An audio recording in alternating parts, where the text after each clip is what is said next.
Hi chat, welcome to another stream.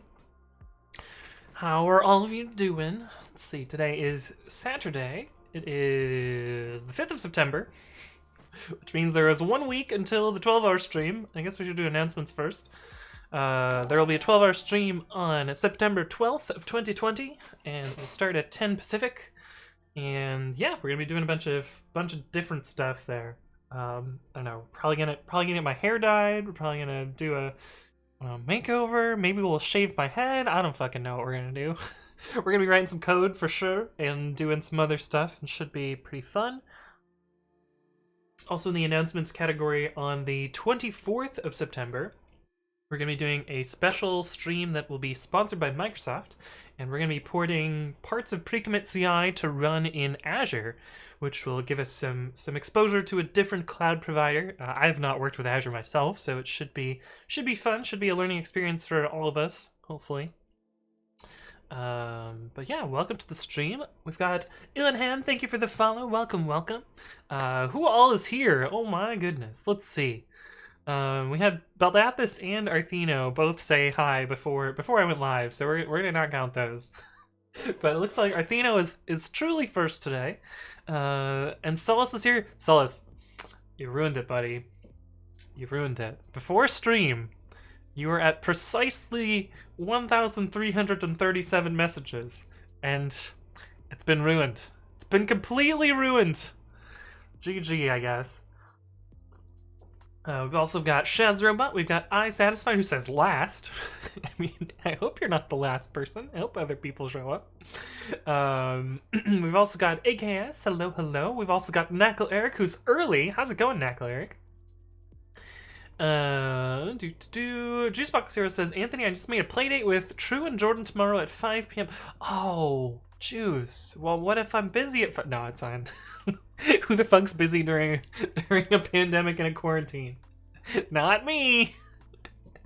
But that should be fun. What are we doing? Are we going to Jordan's mansion? Is that what we're doing? Is it gonna be an IRL stream? Is that what's gonna happen? Hey, what's up, MJ? Hello. And we've also got Dead TTV. Hello.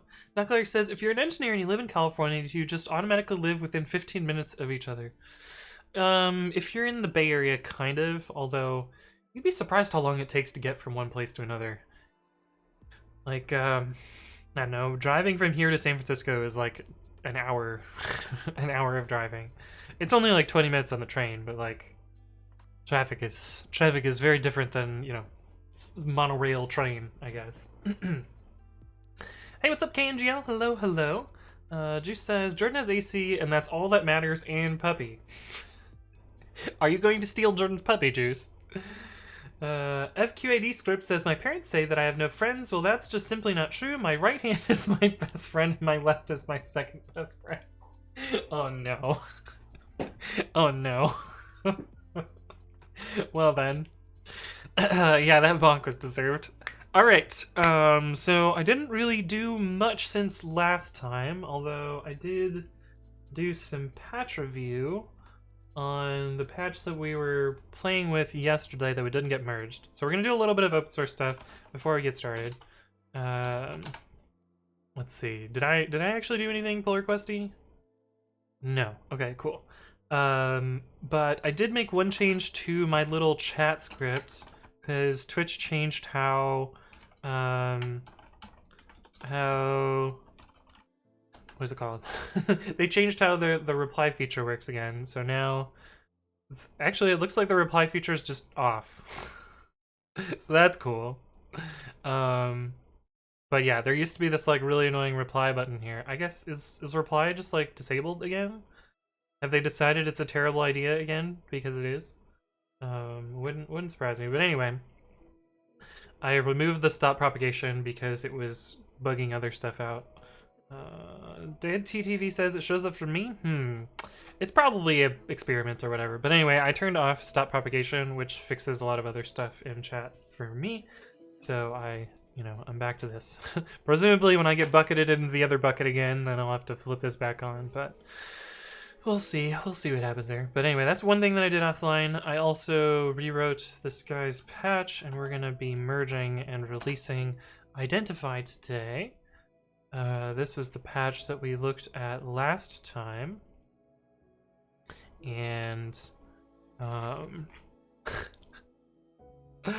this is probably the most annoying patch I've ever dealt with. Before I squashed it, it was 28 commits, and I got 2 emails for every single one of those commits. I got 1 email for the commit, and then 1 email because the tests were failing.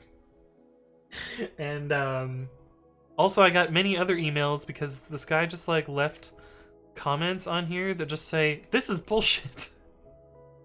Bullshit. It's just like, cool. Please talk to yourself in a place where it doesn't send me an email. But oh my goodness. I eventually was like, would it be possible for you to work on this locally instead of continually pushing?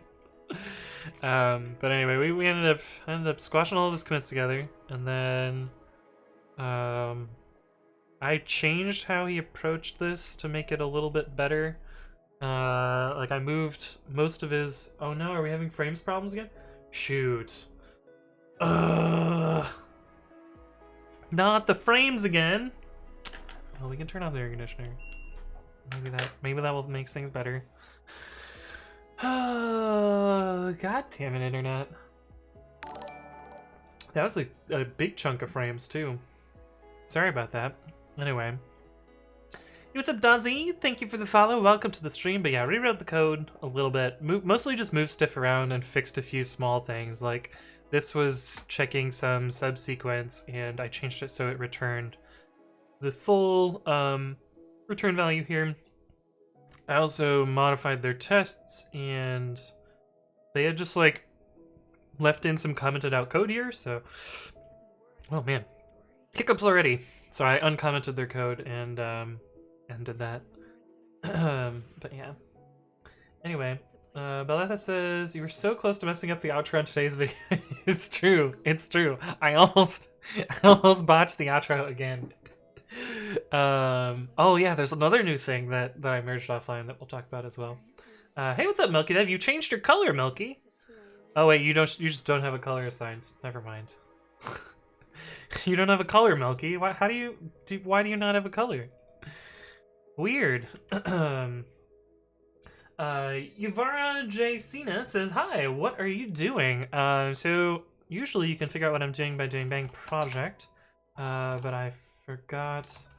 Oh, that's still accurate. I forgot to actually set it, but let me set that. We're going to be working on merging a few open source things, and then we're going to be working on creating, what are they called? The little badgy thing, status badges for my CI system. I can call you Yuvaraj. Okay.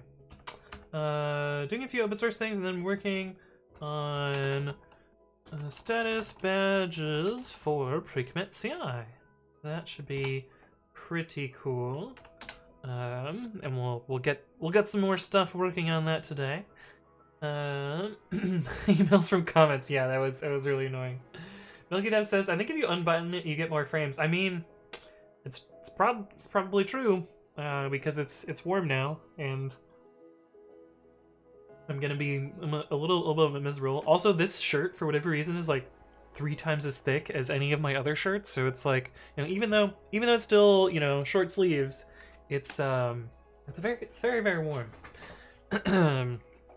Very, very warm. Nutgarg says, I always thought it randomized colors for some reasons. Nope. You can set your color.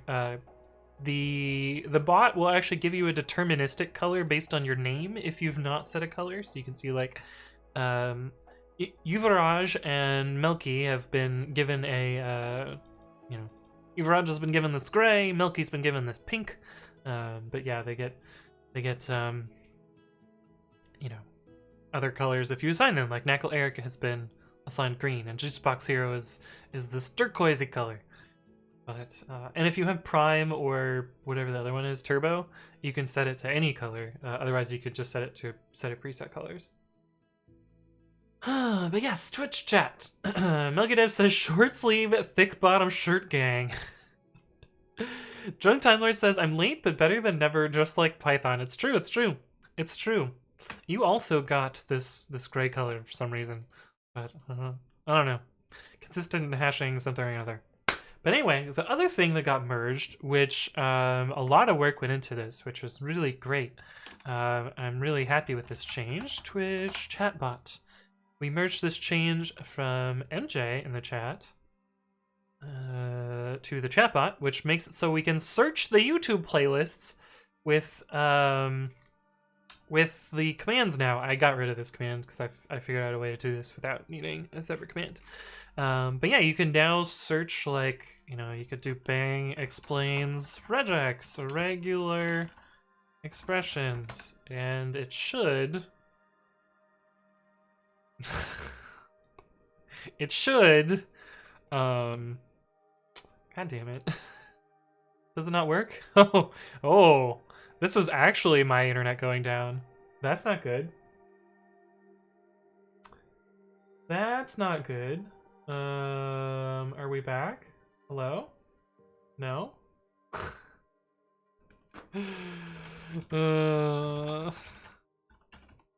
No.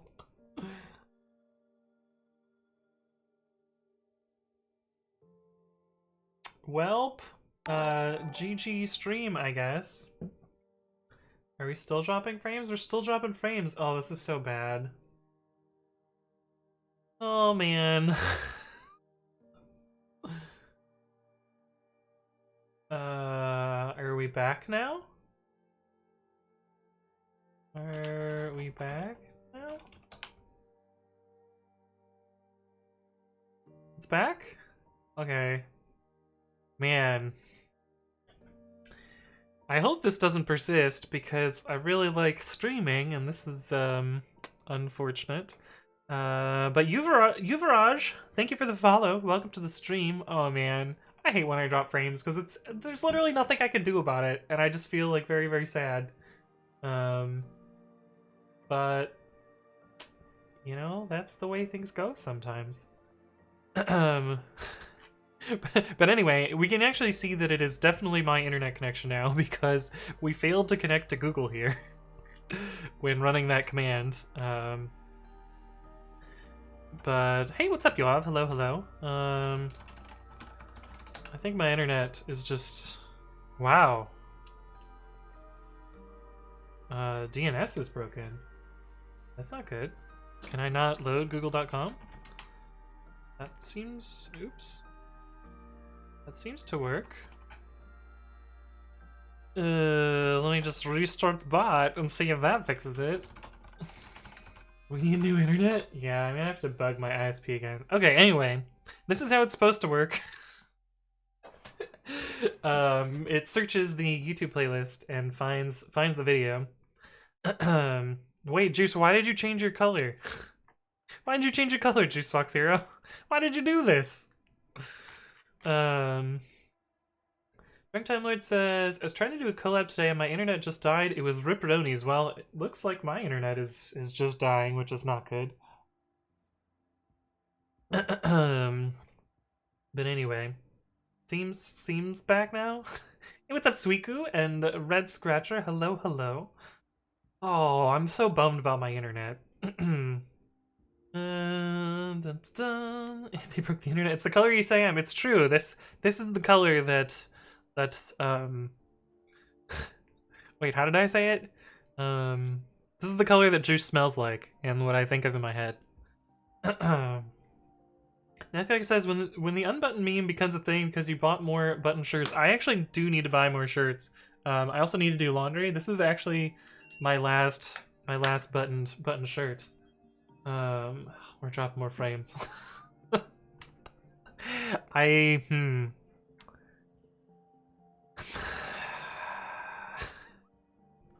We just might not be able to stream today. I don't know what to do.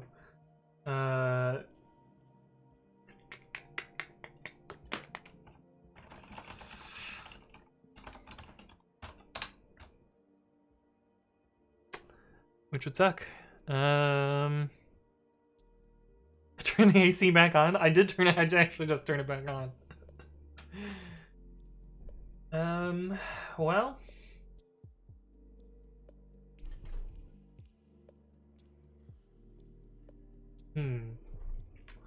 Let's, I guess we'll stop the stream.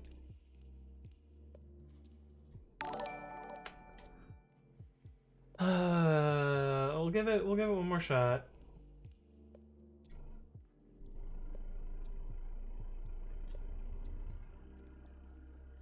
We're giving this one more try. Are we here? Are things working again? Can you guys see me? Are we back? I know, I stopped and restarted the stream. Maybe it will work better. I don't know. Okay, we're back. Hey, what's up, Not Make? Hello. Hopefully this goes well. I don't know. Man, now I'm in like a really bummed mood. Hey, what's up, Pix Plays? And the Endless Server. Hello. I don't know. I've turned on the air conditioning again because it's actually really hot in here. Ardino says, Anthony, any tips on managing system-wide tools? Like now I have a tools folder with a VM in it where I install things and I alias to rather than using pipex. That's actually what I do. That sounds like what I do.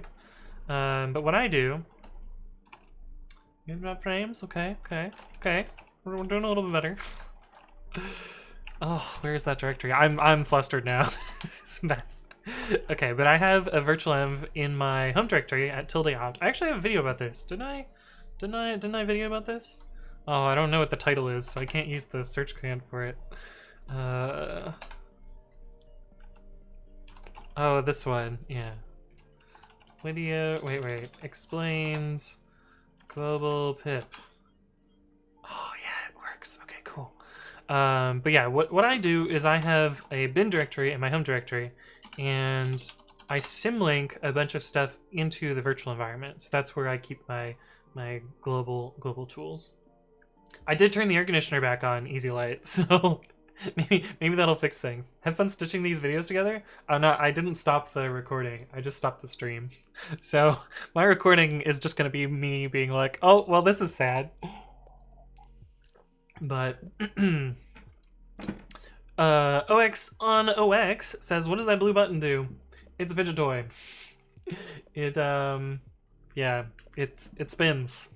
That's literally what it does. You can see it better if I put it on my Pokemon machine here. It is a fidget spinner. If he presses it, the world ends. Yeah, if we press it, I drop frames, right? Boop. You guys can't even see me pressing the button. But anyway. Pokemon machine. It's true. Hey, what's up, bitchin'? Hello. Is it the internet? Maybe. The on-server says, my car broke down on my way home. The cable to the spark plug got loose, and so it raised an error, and the car switched into emergency mode, and I was only able to go 35 miles per hour. What? What?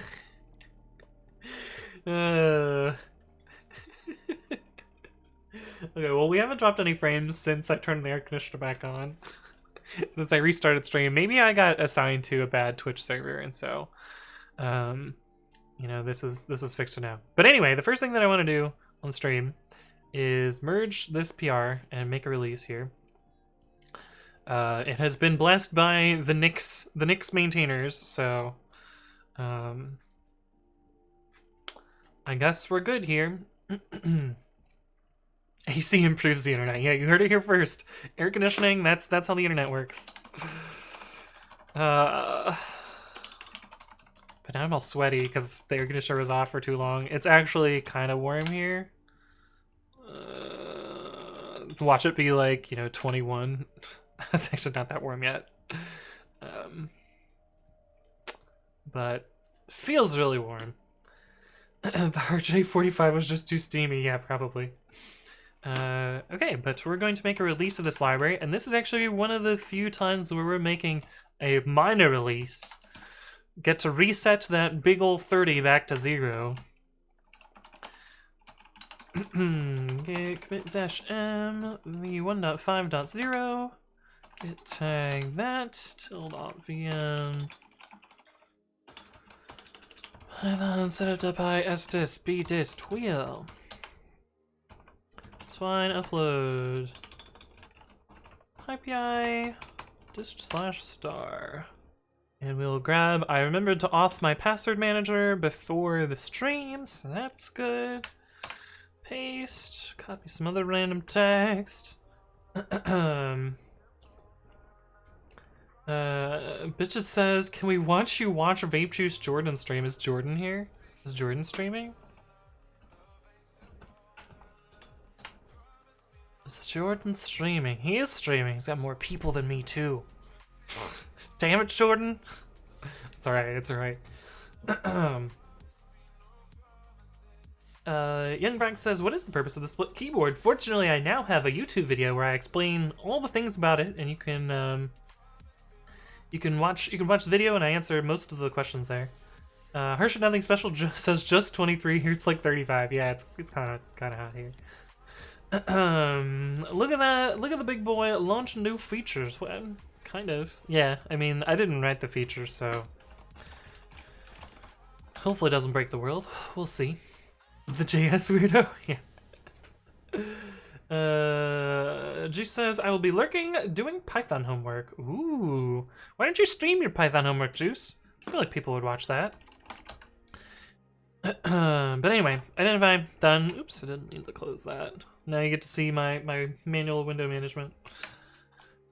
Okay. But the thing that I wanted to work on today is in pre-commit.ci. I want to make status badges, which means I'm going to have to make some data models and some other stuff. I actually think that when I look at my web traffic, I think the badges is going to be the highest trafficked piece of code. And yeah, so I think I'm going to make a separate table to query that and make it work that way. So let's I guess just start writing some code here. Hey, what's up, Da255 and Leandro Sorzelus? Leandro, thank you both for the follow. Welcome to the stream. Sorry I butchered your name, but hello.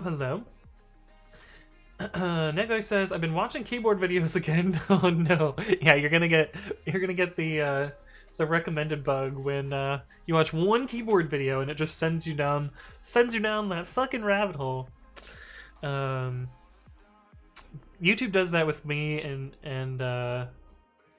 bees videos, beekeeping. Though to be fair, like once I watch one, I usually end up watching like 10 or 20 beekeeping videos. I really want to keep bees for some reason. Also, it turns out in the county of San Mateo, the county will pay you to get a bees box. So you can end up with beekeeping. So I could keep bees in my backyard if I really wanted to. But I don't know.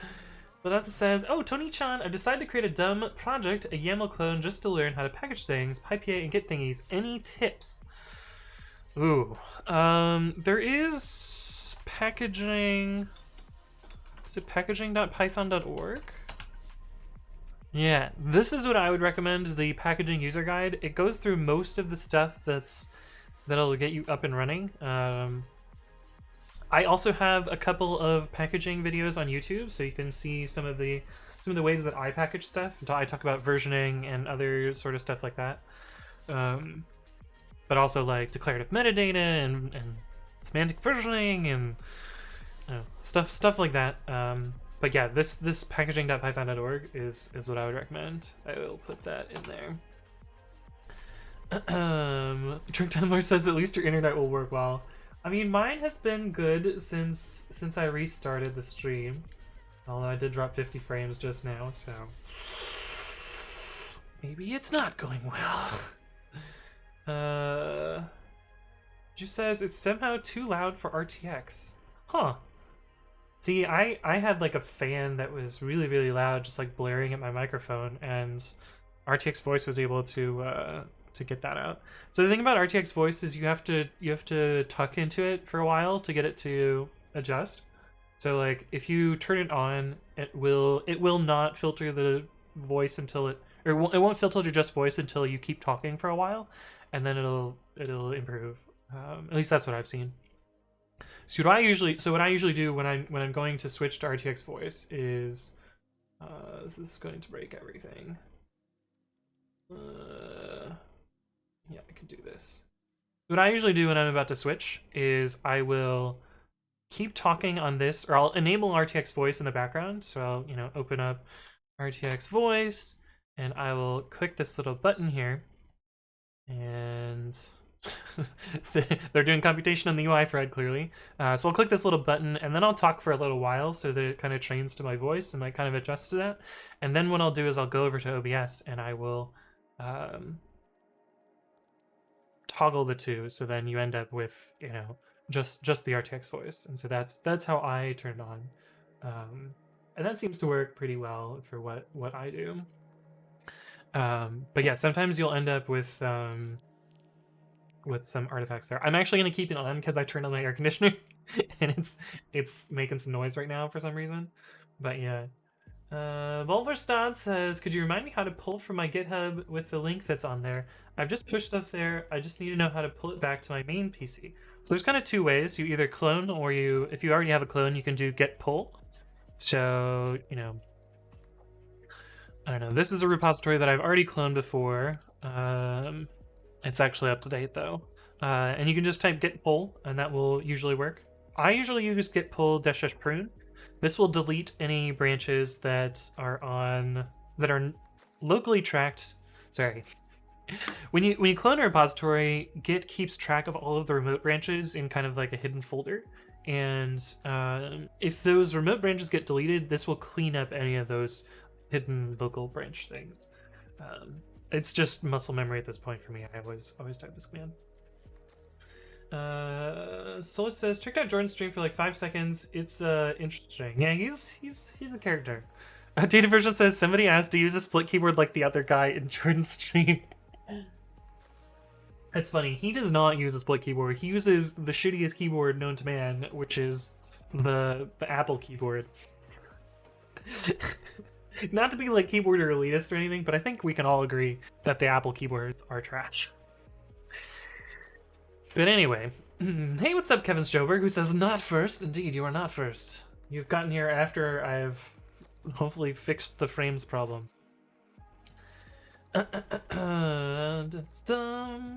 Pralkar says, hello, I just stumbled in here after control F-ing Python in the programming directory. Well, welcome to the stream. Hopefully you're doing well.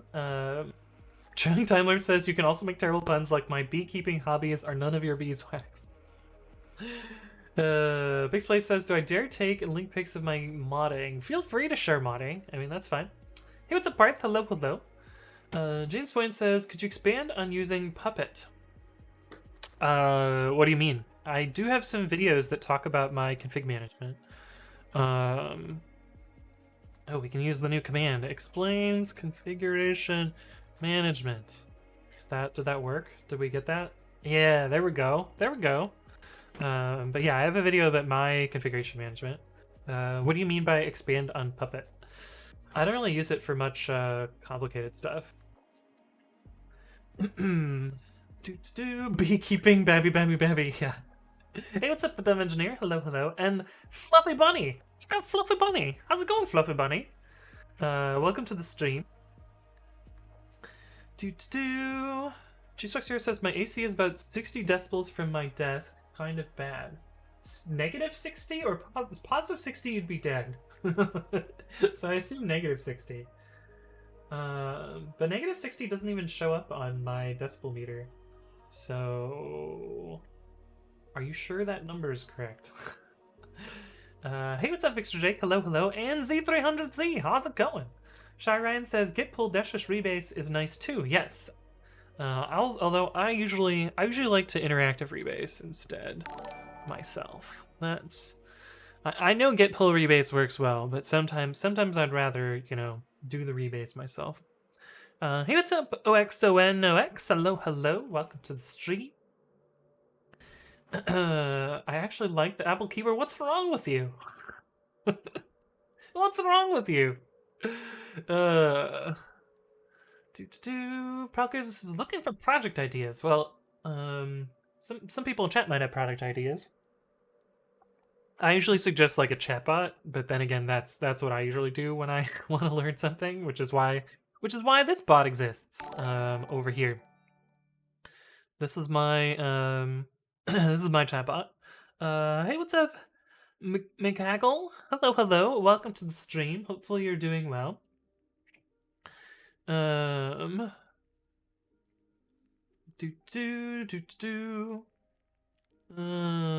Nathan says I was technically first after the stream restart. I mean, maybe.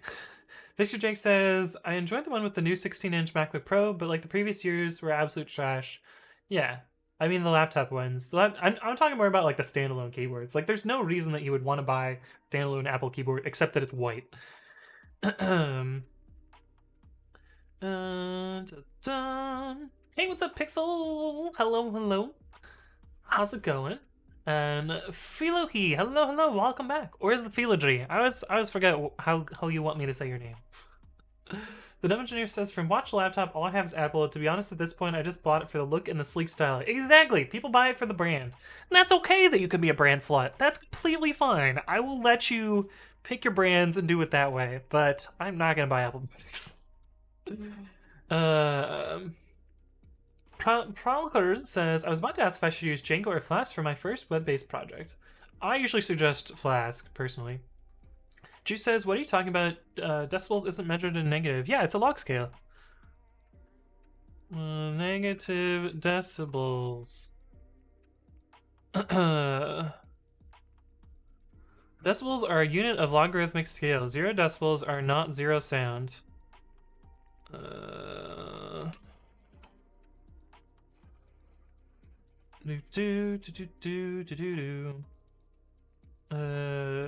Often 0 decibels is taken as the threshold of human hearing, and relative to that, a sound of a jet plane would be about 150 decibels.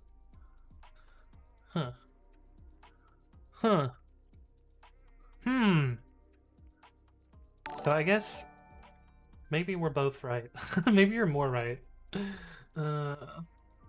But I don't know. My audio mixer is measured in negative decibels, and when I peak, it's at negative 5 decibels. So I'm not really sure what's up with that. Hey, what's up, HFT Amayo? Thank you for the follow. Welcome to the stream. Hopefully you're doing well. Oh, and then Solus thought exactly the same thing. Hey, what's up, Amit Nike? Hello, hello. Welcome to the stream. Shy Ryan says, I have too many product ideas and not enough time. I know that feel.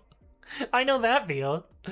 Picture Jake says, standalone terrible, and the fact that after 5 years they still have you charge the magic mouse from the bottom. Yeah, what a design.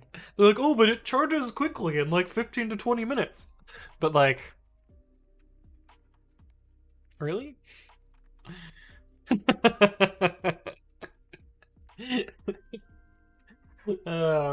I've triggered all the Apple fanboys. I'm so sorry. I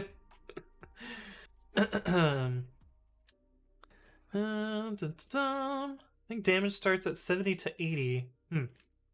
Amit Naik says, what would you suggest for advanced Python? I don't know. I don't know. He says, I started a week ago the FVC project. Oh, you're making your own version control? I see. Interesting. Balada says negative decibels are extremely calm, that it might kill you. Well, then I'm actually like kind of doubting the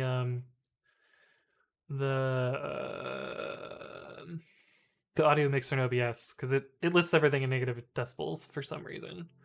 But anyway. Phaser Jake says, I'm 22 and already have tinnitus. It's from playing in my high school band. Oh, in the drumline. I see. Yo, what's up, Tanabiff? Hello, hello. Welcome back. Shiren says, I can use my Logitech mouse like a normal mouse while it's charging. See, I can use my mouse while it's charging too, because it's a corded mouse. Also because it's trash. The design choice must have happened while the whole Apple design team was on a cocaine binge. Why the fuck do you want to make the mouse completely useless while charging? Yeah. Hey, what's up, Brian Lucas? Hello, hello. Welcome to the stream, and thank you for the follow. What's the trigger for this? There's no trigger for Apple. But it did say it will Python if you say think. That's why it does that. I've heard the reason was to prevent users from using the mouse with the cord always plugged in to save the battery. I mean, that is a valid reason, but you can also like program your hardware so it doesn't go through the battery when the battery's charged. Or like program your hardware so that the battery is sinusoidal. I don't know. I don't know. But that does make sense. That makes sense. Hey, what's up, Alexa? Hello, hello, welcome back. The Sammy says negative decibel are on audio mixes as well. It's negative relative to Unity. 0 gain. Oh, okay. I don't know anything about audio apparently.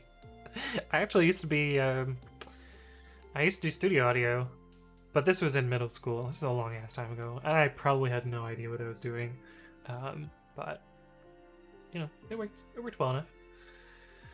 You ever been so user-friendly that you actively prevent users from using it in a certain way, right? Right?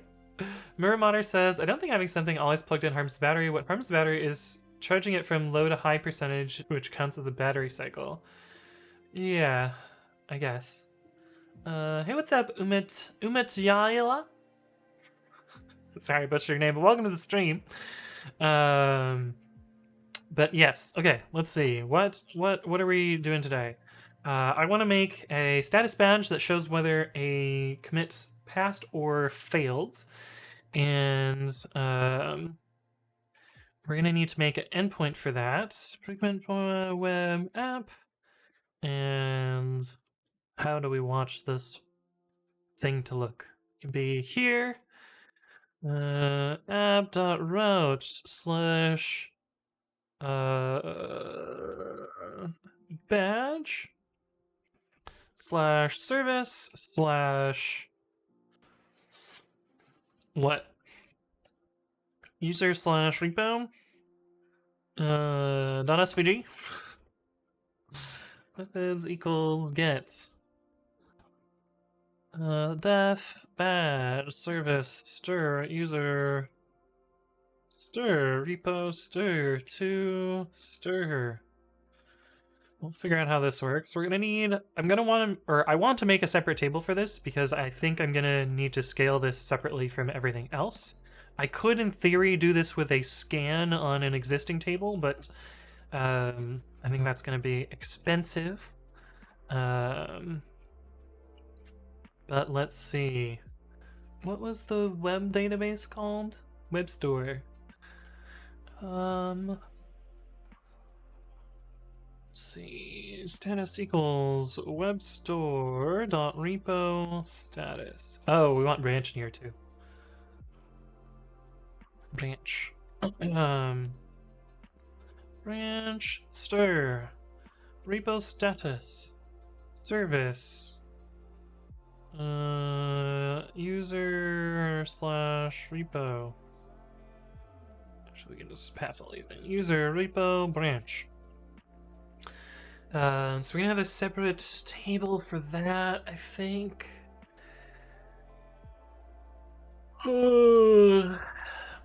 Just bored, saw the open source in your stream. It attracted me, to be honest. Sounds good. Yeah, import this is pretty good. Python-m this. I like most of the things that are in here. Complex is better than complicated. I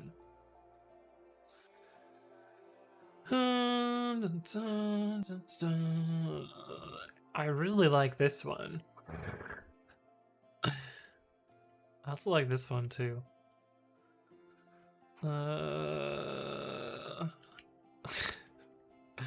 Fucking Dutch.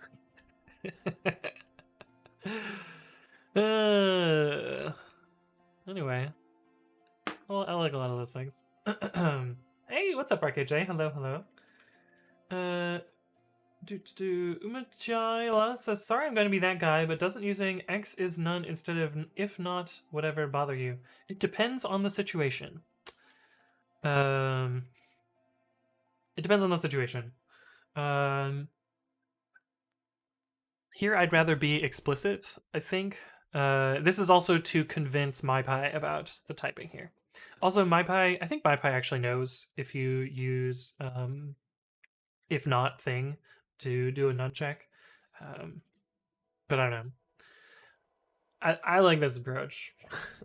Sometimes I'll use the other approach. It really goes. I go back and forth. It really doesn't matter in this case. This is slightly faster because this is a instance or an identity check versus a method call, but it really does make a difference here. An equality check, though, that would be slower, so I'm not going to use an equality check here. Tony V says, I'm new to this. Can you explain what's happening real quick? Unfortunately, I cannot explain it super quickly, but I will show you some of the stuff that's going on in a minute. But we're working on pre-commit.ci, which is a CI system for the linter and code formatter framework tool that I wrote called pre-commit.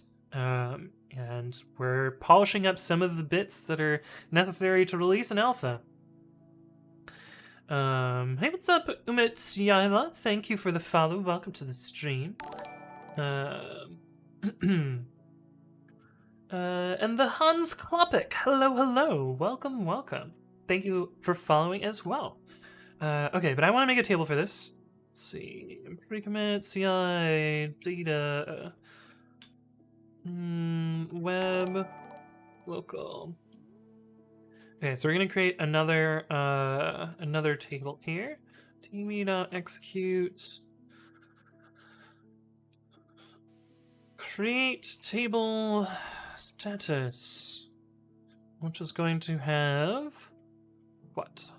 Service text not null. Hey, what's up, Tony V? Thank you for the follow. Welcome to the stream. We've got service, we've got user. I guess we could just say repo. Repo text not null. And we're gonna actually use the strings here because the URL is important here. This is going to be a user-facing URL, so I want this to be a pretty URL instead of kind of an ugly one. I guess the other URLs are user-facing, but this is one that people are going to check into their repository. So I want this to be nice. I'll also need latest. We're also going to need a redirect for the latest results. Yeah. Latest. Service stir, user stir, repo stir, branch stir. Stir. And we're going to be doing a redirect here to the run endpoint. So this will be a link that ends up in their repository. Similar to if you look at like a badge here. Blame. You'll see here that like I link to this URL for the results for that branch, and then oh wait, maybe that's the image. No, that's the alt text. Wait, what? No, this is the alt text. This is the image. I think. Yeah, and then this is the target URL. So I want this to be a nicer URL than this like definition ID equals 21 shenanigans. So we're gonna have nicer URLs than the Azure ones here. But yeah. Tanimif says feels like goproverbs.github.io. Oh, I see. What is juice.patch? Where have you seen juice.patch? Juice.patch. Is this the URL? Juice.patch? HTTPS juice.patch. I don't know. I don't know, Juicebox here. What is juice.patch? Where did that come from? Baldetta says, why multiple strings instead of a multi-line string for the queries? It was in your uncommitted files. Oh. That was when I wanted to show you this over the internets. Oh, I just doxed your IP address. Whoops. Sorry about that. But this is when I wanted to allow your IP address to connect to my server. Damn it, I should have thought about that before I showed the file. But it patches my Nginx config. It's a good. People can't do anything with your IP address anyway. PII. Are you going to issue a GDPR takedown against my stream? Because I think he would just... Wait, how would that work? CCPA coming to get you. Shit. It's a CCPA, please. Wee-oo. Okay, but anyway, we need service repo, we need branch, text, not null, and we need status, and we need run ID, and our primary key will be service repo branch. But yeah, the question is, why do I use a bunch of strings instead of a triple-quoted string? The problem with triple-quoted strings is, I mean, I could. Just think that they look uglier. Service, text.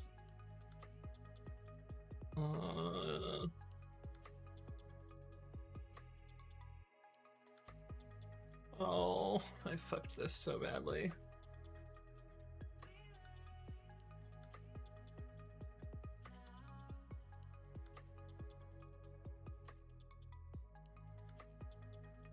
I could do it like this, but something about this just, I don't know, just feels wrong to me. And like I could put this up over here and put this here. I don't know. I just feel like there's not like a great way to format this that doesn't look bad. So I do it this way instead.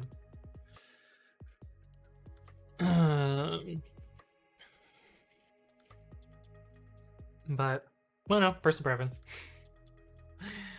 The address is probably already changed anyways. Maybe, unless it's a consistent IP address or like a reasonably static one, which a lot of service providers have reasonably static IP addresses nowadays. Hey, what's up, Neopran? Thank you for the follow. Welcome to the stream. Walgalal says, "What are you working on? If you do Bang Project or Bang Today, you can figure out what we're doing." James Boyan says, so I watched your configuration management video. I was wondering if there's a reason why you would use it besides for dev packages for normal packages. Do you just use your distribution, or is it because Debian packages are behind? I mean, the configuration management that I use sets up lots of packages from my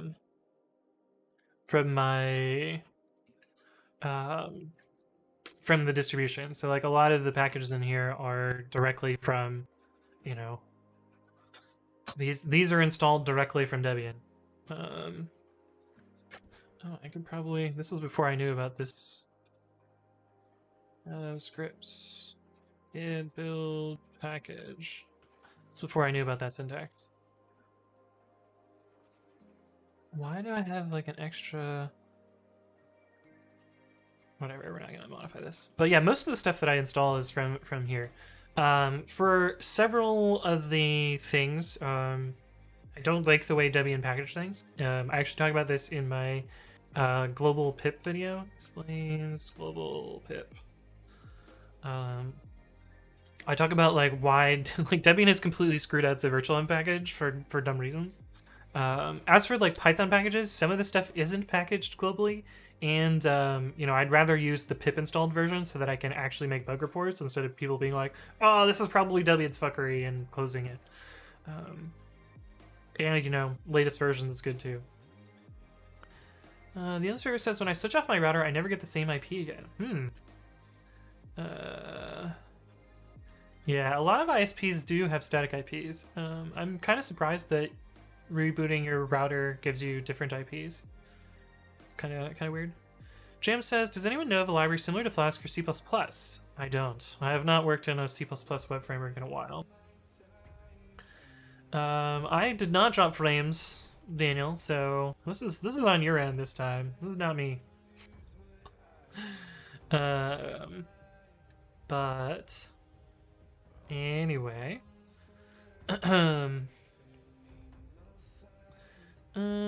Germany, is it normal to get a new IP every 24 hours?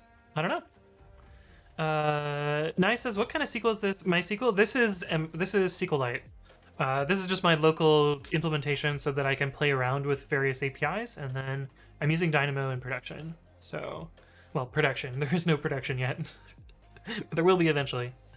Web store.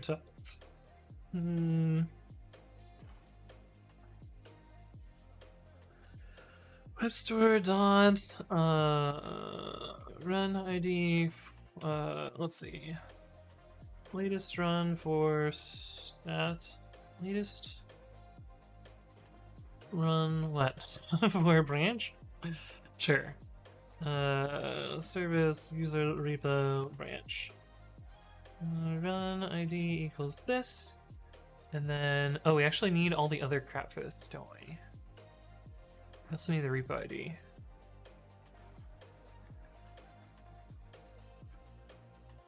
Repo ID int not null. A little bit annoying. A little bit annoying, but that's fine. Repo ID, run idea, run ID. Latest run on service user repo branch. Then we can do.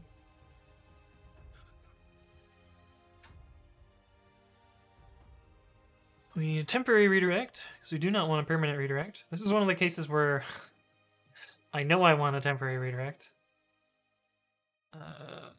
HTTP 3, is it 302 or 301?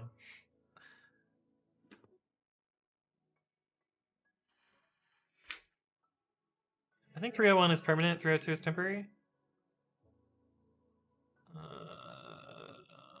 Moved temporarily is 302. Okay. Last redirect. Is that a response? What is the type of this? It is a response. Flash.redirect flash.url for run service equals service repo ID equals repo ID run ID equals run ID.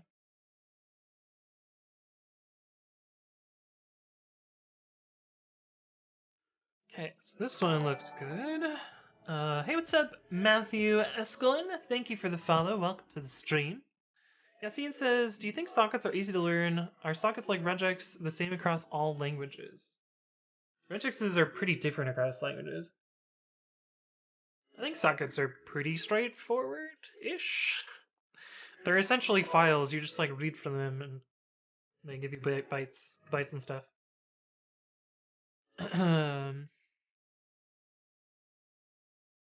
Oh, it wasn't a question, Easy Lights. You said in Germany it is normal. I get you. I get you. Makes sense. Kevin Stroberg says, what should I drink? Non-alcoholic Brooklyn beer, a cup of green tea, or a cup of water? This is important. Help me out. Cheese. I'm still jelly that you got the cheesy emote and I didn't get the cheesy emote. I like green tea. Green tea sounds good. I'm a little bit warm to drink green tea right now, though. Hey, what's up, Dirty Laga? Hello, hello. Another tiny frame drop? I haven't dropped frames since before. So any of the frame drops that have happened, you know what I really fucking need? I need like a little indicator badge that we just like stick up here that shows like frame drops per stream. I wonder if there's even a thing for that. Streamlabs frame drop overlay. What a stupid overlay. This is gonna be ungoogleable.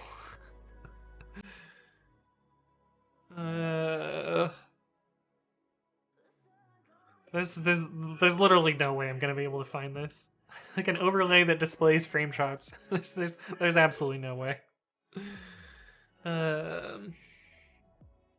Engadhan says 308 is permanent redirect. 308? What? We're gonna read something about this.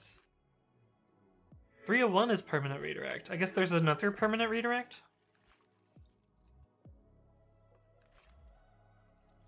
Versus 301. My guess is 308 is newer.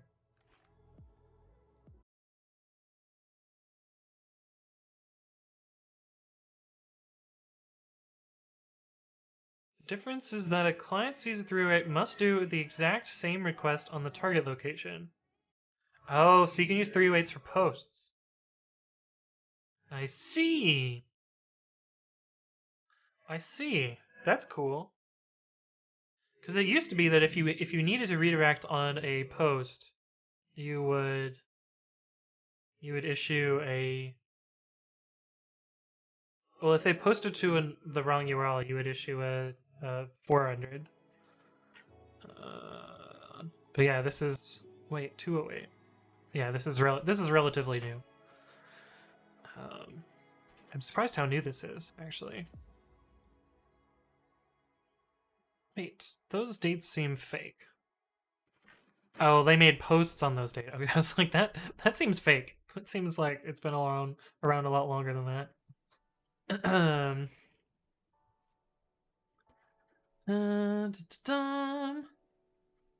Philip G says, I discovered the blinking outputs. What? Blinking outputs? There's no blinking outputs. What are you talking about?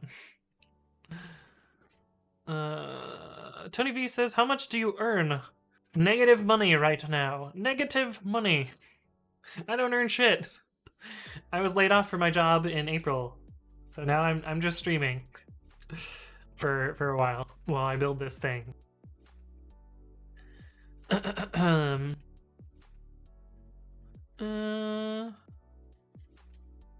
Kenneth Schoberg says, believe it or not, the non-alcoholic one is honestly better than the regular ones. Interesting.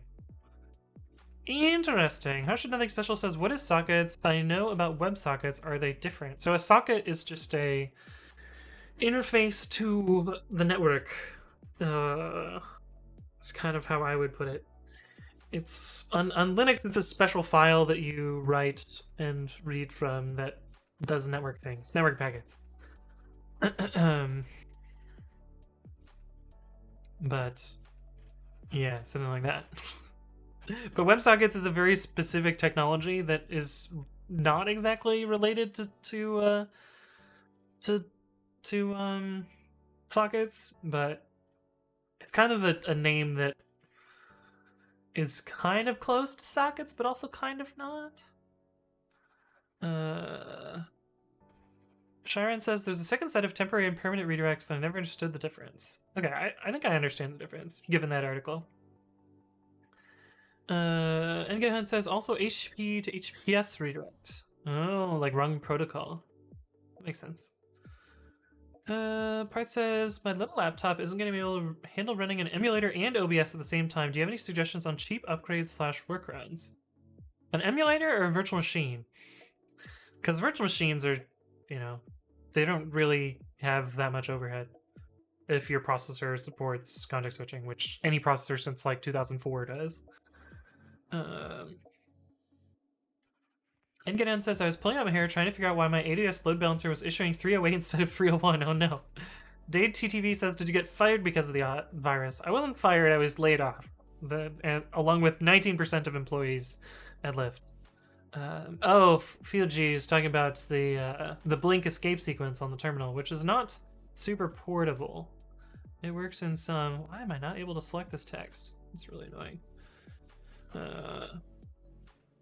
Like this. Where's the bang in here?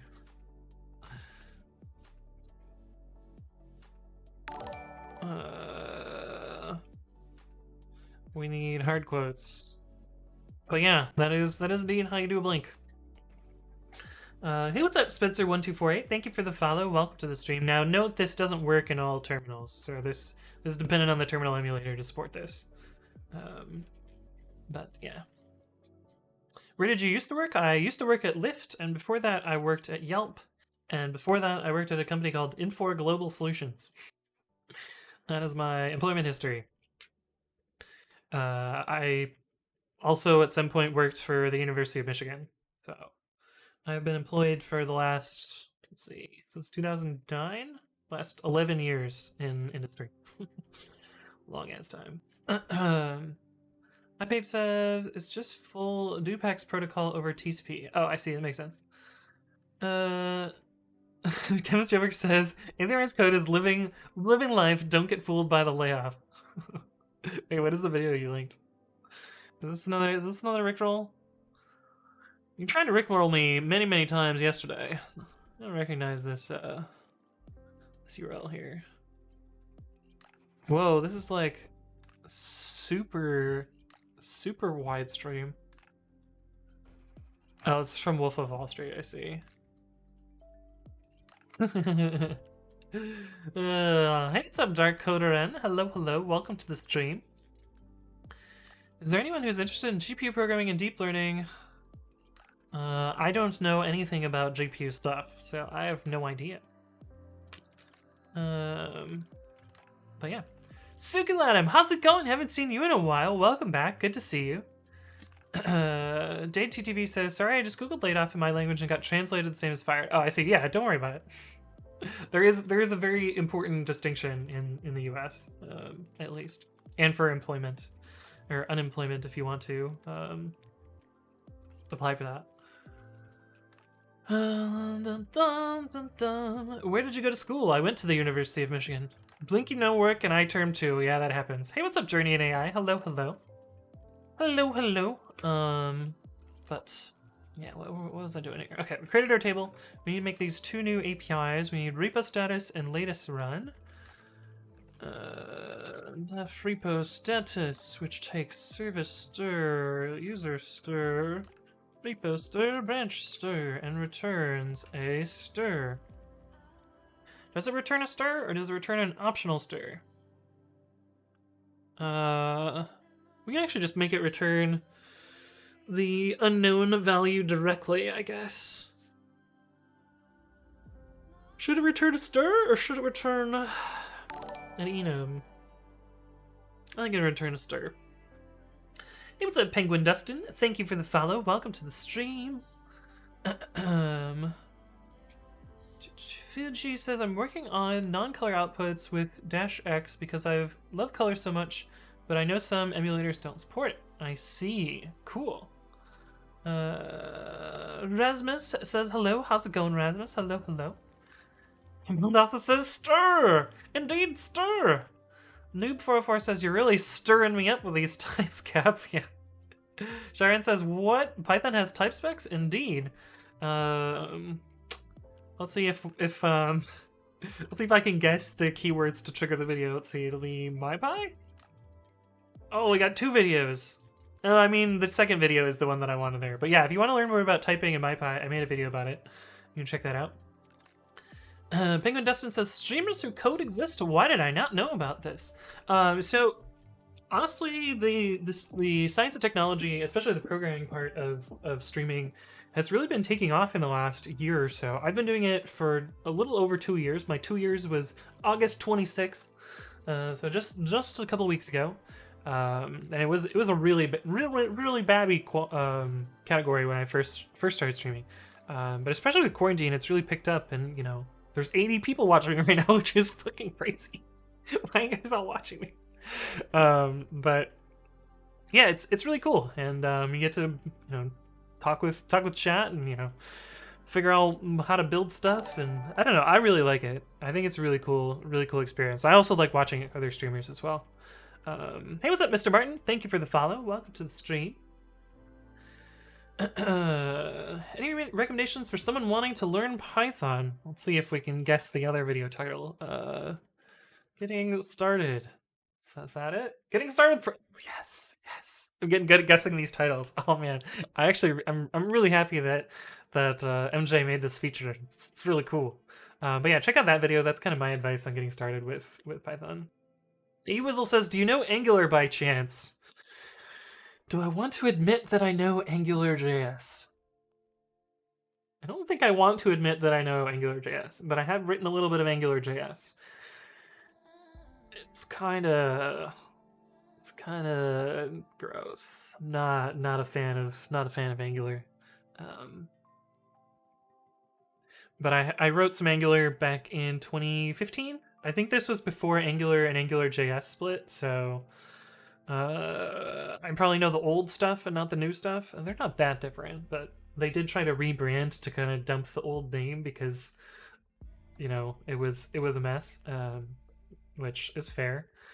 Um, but most of the code that I was writing was like not like it would have been a trivial port to Angular 2 or whatever it was, whatever they renamed it. I forget their rebranding. I have an issue with something I need to finish for work by Monday, and I'm about to lose my mind. Well, if it's anything complicated, I probably won't be able to help you because the Angular stuff that I did was super like dead simple. Zeta graphical. I look at the schema while I do this query. Query equals select.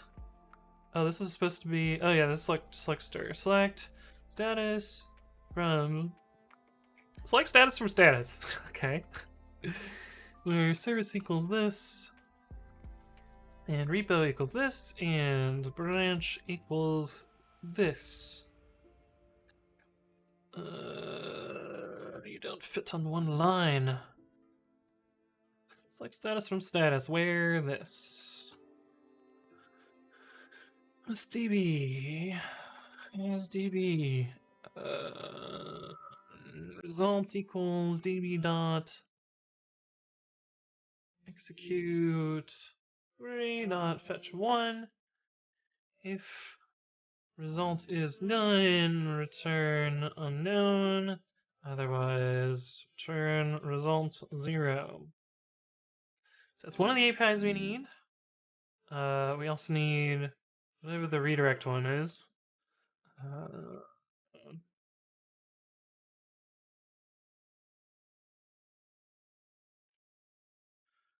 Query run ID, repo ID from status. We can actually copy and paste this where clause. Cool.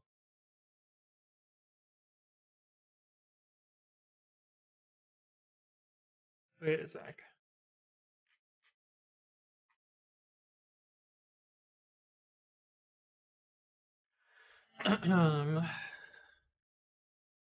This is has to be optional.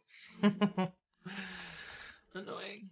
I still don't have my fancy text editor macro for doing the thing that I just did manually. So it needs to be optional. Tuple stir. Tuple inster.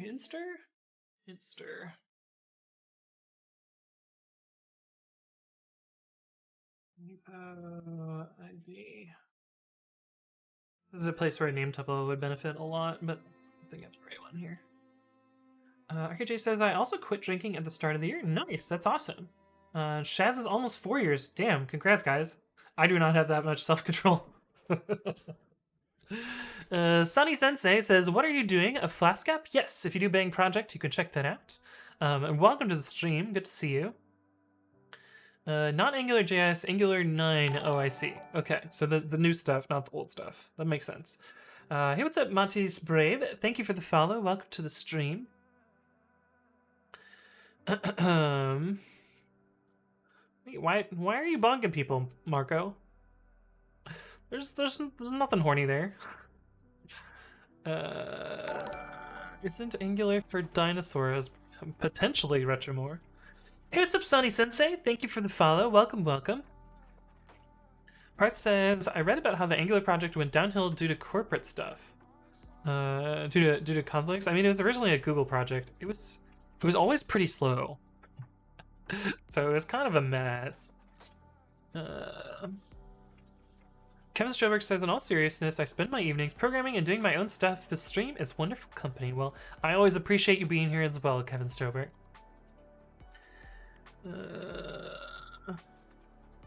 Sukuladam says, the new release at work completely burned me, so I had no energy to do open source software. Damn, man, how to get back into shape. Yeah, that can be rough. Taking a break, having a vacation. It's kind of hard to have a vacation in a pandemic, though. And can sometimes be a good recharger. Or work on some project for your own. But yeah. Noob44 says use Nano as your editor. I don't think I've ever seen anyone use it except for when they forget to set editor. Well, this actually isn't Nano. This is my own text editor, Babby, but I used to use Nano. Thank you for linking that in the chat, Solus. I should maybe we have a growing list of phrases that automatically trigger the Babby thing in the chatbot.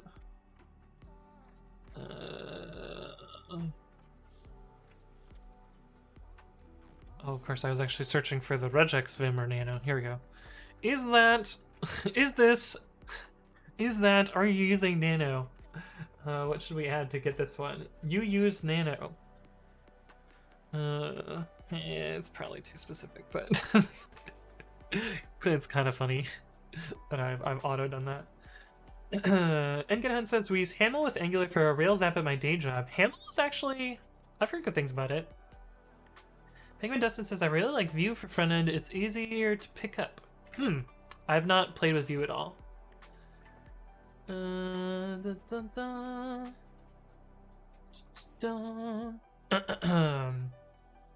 EasyLight says, isn't there something like the question mark operator in Python? The null coalesce? Not exactly. I mean, you could do something like this.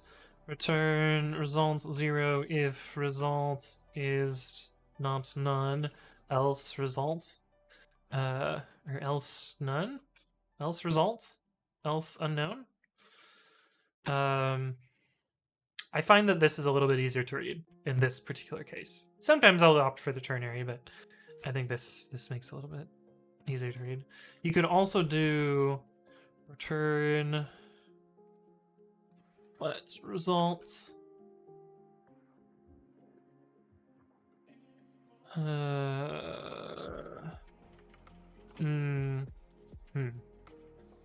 No, actually, you couldn't do it with logical operators, but yeah, you could do it with ternary. Rizzo says, I'm gonna watch the video. I wonder if there are any websites that have some example project ideas. Yeah, if you Google like example beginner project ideas, there's a bunch of websites that have stuff like that, which are pretty good. Ewizel says, NGRX store makes me want to headbutt a knife. What is NGRX? Juice says, Twitch started migrating from Angular to Ember. Ember? I haven't heard that name in a long time.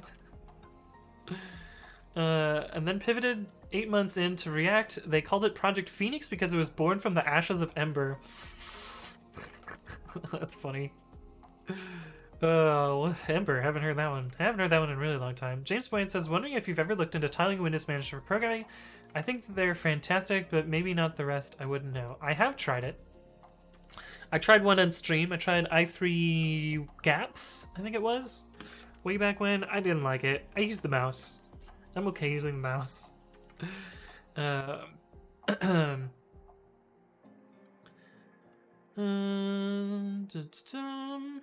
Is that service for pre-commit?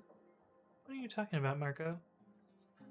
I quit because I was still trying to drink as much as during my student years. I know that feel. Harsh Nothing Special says, I hate Python, I love C++ and JavaScript, but I also love Anthony Red's code. That's why I'm here. I feel ya. Shazara's gonna be back later. Well, thanks for stopping by. I'll see you around. Wait, Shaz and Juice have almost the same color right now.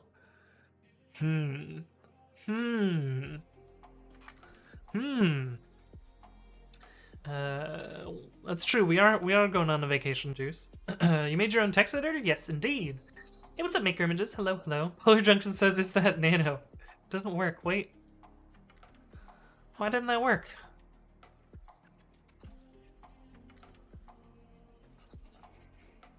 Why didn't that work?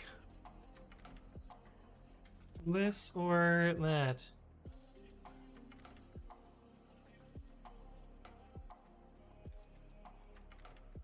Why didn't that work? That should have worked. Do you have some funny character?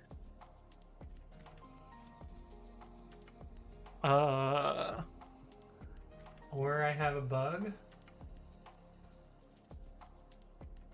What is going on here? Are you using Nano? Okay. There is... Oh, you know what I bet it is? I bet this is binding to this. I bet if you say, are you using nano, it will match. No? What the fuck is going on here? Import re reg equals re.compile this reg dot search. Is this nano?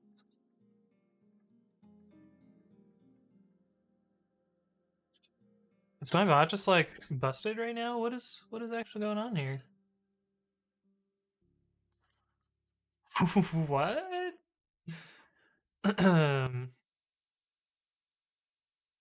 I am confused. A unit test would have got this? Yeah, I have no test for my bot. Why is this not working? I am very confused. I know the command works, but... Handle message.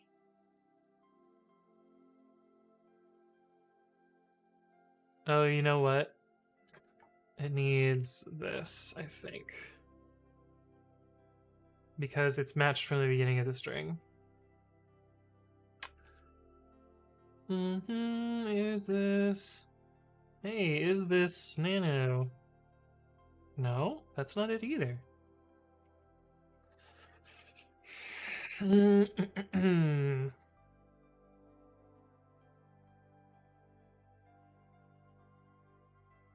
Message prefix. So it does have to be the prefix.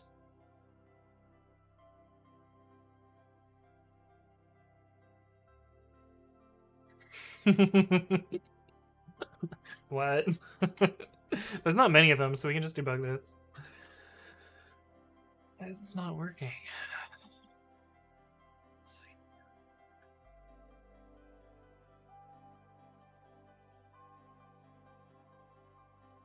Breakpoint.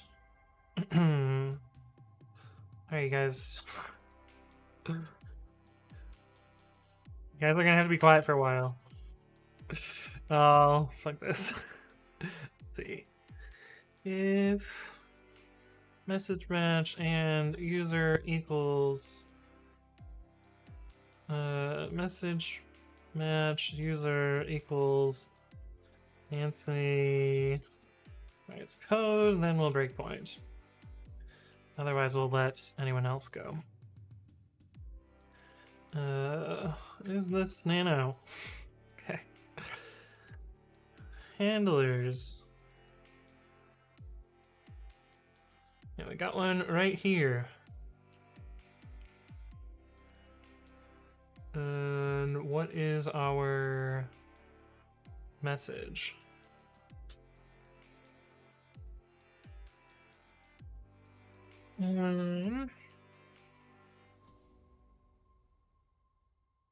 Oh, you know what?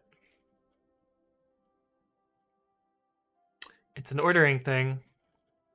This one is matching earlier because it hits nano here. That's funny. That's funny. Okay. That makes sense at least. So we can fix that pretty easily.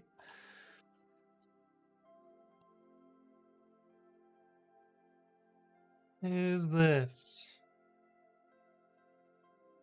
So we just need to move this one above the other one.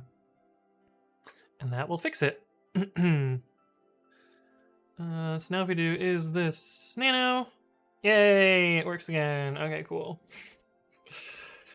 Kevin Stillberg. Kevin, stop spending money you don't have. No, yes. Fix ordering of is this nano response.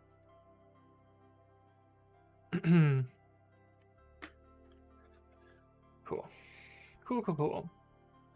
Fixed. But now I'm so far behind on chat. 9 minutes behind on chat. Alright, let's catch up.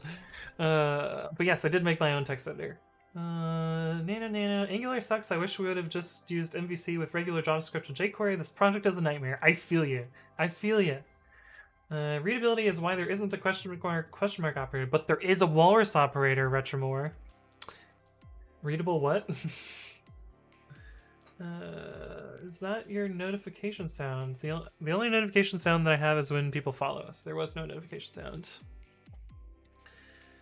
You can also do dbq.execute fetch one or bracket unknown. I could do that, KHL. Yeah, that's a good point. Unit tests would have caught this. Indeed, I don't have any tests for my bot. I shall do tests at some point. Journey AI says F. I mean F because it was wrong. But we didn't drop any frames. Raw string was not necessary there, so it was not that. Should we just spam this? Is this Nano, right? RIP bot. Oh yeah, because I turned it off for a second. You caught me when I had it down. Do we have any Laravel users? I don't know Laravel at all.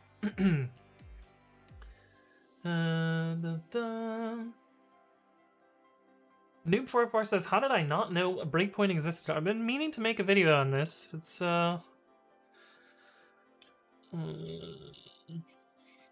it's in like the top of my list. Literally the first item in my list. I've been meaning to make a video about breakpoint, but yeah, breakpoint's pretty awesome. It's new in Python 3.7. But you can install a package if you need it in older versions called Future Breakpoint, written by none other but yours truly. So if you want to use it in older versions of Python, you can pip install Future Breakpoint. But yes. Is this Dota? Is this real life? Which Vim theme is this? If you do bang theme, you can actually look at the theme. There is a command for that. Last line of the git push output has a 3-space tab at the start. What? This here? It does. It does. It does, Cyberbenny. How did you notice that? You're right, you're the 3-space tabs person. You're the 3-space tabs person. GenAI says the IPython debugger is nice. Let me tell you about a story about me and IPython and why I will never ever use it again. So when I was working at Yelp, and I was debugging a particular bug where mysteriously my strings were being mojibaked. And if you guys don't know what mojibake means, it's essentially like wrong character set for a string. And what was happening was I had a UTF-8 byte string, and when I was looking at it in the debugger, because I was using the IPython debugger at the time, it was giving me a Unicode string that had been decoded using Lat 1. But the actual string, the actual, when I ran the test failed because it was a UTF-8 byte string. I was like, how the fuck am I getting a Latin 1 string? And how do you spell the word? Mojibake. And I ended up tracing it down, and it was that only when displayed in the interactive prompt, IPython was mutilating the string and changing its encoding. And so, I learned to not use IPython because it was lying to me, and then, I haven't really looked back since. And, you can get tab complete in normal Python interpreters, so why would I need it? But anyway. Popcorn, right? Yeah. The continued usage of Jupyter for normal software stuff makes me queasy. I saw this hilarious take on Twitter yesterday. That we should delete all static analysis code in Python because tab complete in Jupyter after you've created the object is good enough. And so everyone should stop writing Python files and should just always write their code in a Jupyter notebook and then ship their Jupyter notebook as a web app. Which I thought was great. Anyway, I'm gonna fill up my water. I'll be right back.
Hello, we're back. How's it going? I've got my water. But yeah, there is the word for mojibake, which is great. Um, RKJ says, "Oh, would you look at who's promoting that?" It's weird. You found exactly the person that I was talking about. It is actually this person. uh, it's crazy. They've written their own like PyTest thingy thing that like rips out the PyTest internals and then runs them against a notebook. It's fucking wild. I don't know why they would do that. But anyway, Journey AI says notebooks are annoying. It's okay for exploratory analysis, plots, etc. But you have to rewrite the stuff into proper modules before prod, otherwise pain. Yeah. Oh, the lawn people are here. I don't know if you guys can hear them or if RTX voice is doing its job. It appears that RTX voice is doing its job, which is good. Um, but yeah. Hey, what's up, fried beef? Oh, I dropped my pen. No. Okay. Maker Images says, treat your mask like your underwear, wear it properly. Yo. Yo, I love that Maker Images. um, and then Juice can attest to this. Whenever we're walking around and someone is wearing their mask improperly, I will just like immediately like cup myself and be like, look at this guy. there's this other time where we were walking around Burlingame, and Burlingame is the city that's nearby, and there's this guy walking the other direction, and he was not wearing a mask, and I was like, wow, imagine not wearing a mask properly. And there were these two girls sitting on a bench, and they also weren't wearing masks properly. and man, the look in their eyes. But I was so right. They should have been wearing their fucking masks. But anyway. anyway. Anyway. Uh, Penguin Dustin says, who else is hyped for the 30 series RTX cards? I mean, who's going to be able to fit them in their computer? How can they mow your lawn every other day? Yeah, they I don't know. They mow a lot. It's not always that they're mowing the lawn. It's sometimes that they're just like blowing away the pine needles because there's these huge. Well, I don't want to give too much about my. Damn, you're gonna be able to find my house now. There's a lot of pine needles that show up around us, and so people will blow their lawn out several times a week. But yeah. Hey, what's up, Piso67? Hello. Welcome to the stream. Nagler says, I have a person in my neighborhood who wears this mask on his forehead. That's not how that works. Yo, what's up, Milky? Welcome back. Milky says, did you ever make a linked list class from scratch in Python? You don't really need to in Python. You should use collections.dec instead. Which is similar to a linked list. But it's actually contiguous memory, so it's much more performant. But yeah, I would never write one from scratch. Well, is that true? Let's see. I would have used probably .next.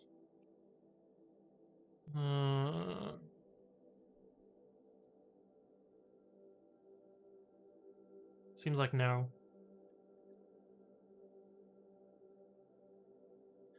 Nope, I've never done that. Is the music playing? Can you guys hear it? It's really quiet. Oh, it is playing.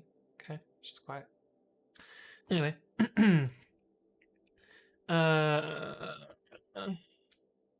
Maker says, as a work, every visitor needs a mask. The amount of stupidity my brain is daily exposed to, you wouldn't believe some people, right? Yeah. But yeah, I would always use tech. Hey, what's up, Yoda Droid? Hello, welcome back. Melgy says, I know, but for interviews, you can't just slap that collection right. I mean, if they're making you implement a linked list from scratch, there's probably other problems. Melky says, also, Deck has some limitations in terms of actually performing operations in the middle of nodes. Yeah, but you'd have those same. You'd be even slower if you wrote your own linked list. Um, Dropping some frames. It must be just you, because my drop frames has not changed since I restarted the stream. But yeah, it is slower on middle access of the chunk of data. Sola says, I mean, make a node, make a class with a head and next, easy. Yeah, that's pretty much it. That's pretty much it. You could write one in Python, you know, trivially, like class node, you know, next node, rev node. I guess these are optional node, optional. Which they're proposing a new syntax for this, which will be a question mark afterwards. I don't think that this syntax is actually going to happen, but that's weird. Why does Control Shift left type a D and a C? It's weird. Anyway, but yeah, you know, next, previous, and data. I have written a structure that looks similar to a linked list. It's called a KD tree, though. KD. I guess it's more like a tree than that, but it is a k-dimensional tree, and this is a 3D tree in this case. I'm plotting points in a pivot tree in 3D space. Anyway, I did a bunch of research to figure out how this works, and found someone's algorithm and transcribed it to Python. But anyway, I would not expect anyone to be able to write a KD tree in an interview. That'd be fucking wild. I don't know why anyone would do. Now, like a normal binary tree, sure, that's pretty straightforward. I'm genuinely asking for learning. I made my own last night. Oh yeah, cool. My manga says I never noticed that pen spin. Oh, I don't even think about it. Now I'm thinking about it because you said something about it. But yes, I do spin pens a lot. But this used to really anger one of my high school teachers, and I just couldn't stop. Like it was subconscious. But that was also the same high school teacher that talked to me about having 3 children. But yeah. Maker Inch says, went to tell some couple to please put their masks on, and they were like, we didn't even get one. Me internally, for fuck's sake, I sold you tickets myself. I know you did not get past you without a mask. Oh no. I have much fear about my upcoming interview and potentially dealing with trees. Trees are not that bad. Trees are not that bad. I hope I just have to deal with linked lists and stacks and queues. Yeah, those are easy. Those are easy though. Hey, what's up, Rory RJB? Thank you for the follow. Welcome to the stream. And NZShawn, hello. Juice says, I came back to the sound effect of pen spinning. Wait, does it make a noise? I don't think it does. Maybe it does if I put it really close. Oh, it does. Get some pen ASMR. Now we need a pen spin emote? Why is my nose so itchy right now? I don't understand. Are you building a Twitch bot? Nope, but I do have a Twitch bot. I am working on pre-commit.ci, but this is my bot. It is a thing here. Oh, I made a pen. What? I made a pen spinning sound effect with my mouth. Why is my nose so itchy? This is so weird. I fidget with this USB that I was supposed to give back to my friend 3 years ago, but never did, so now it's just mine. Nice. Anyone know an alternative to IFTTT? I don't actually know what that is. Itchy from the drop frames? Oh, I did actually just drop some frames. I did actually drop some frames, so it's possible. But anyway, let's finish this. It's cute query. Oh, we forgot to actually put the thing in here. Service.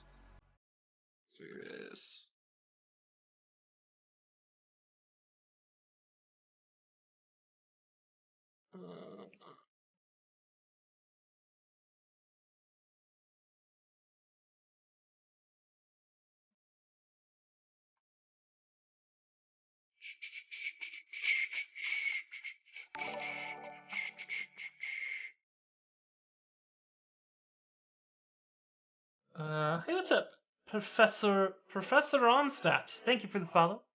Welcome to the stream. Actually, I think I could just do return here. Yeah.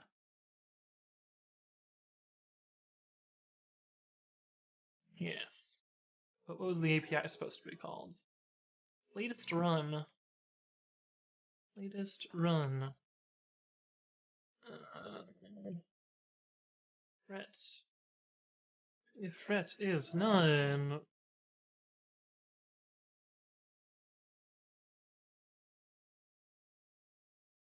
Oh, how should this work? Yeah, we can just abort for now. Fuck it. It's fine. Otherwise, repo id run id equals ret.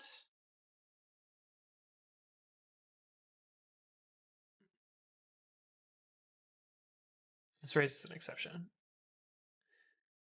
Okay, I think this is good.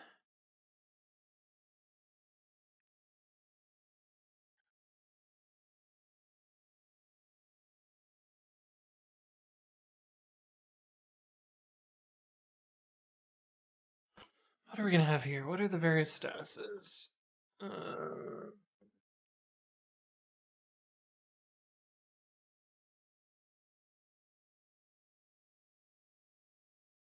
So we're not gonna have pending. We have error, success, failure, and unknown.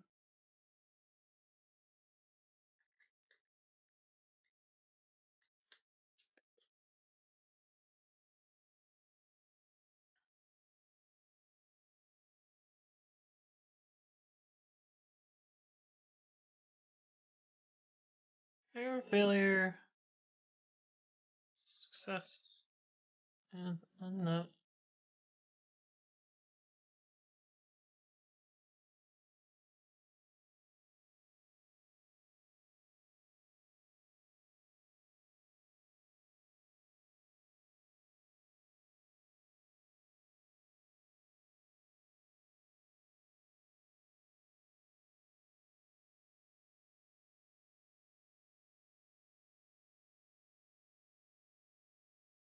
Something like that, probably.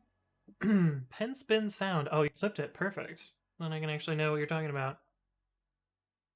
I do spin pens a lot. I do spin pens a lot.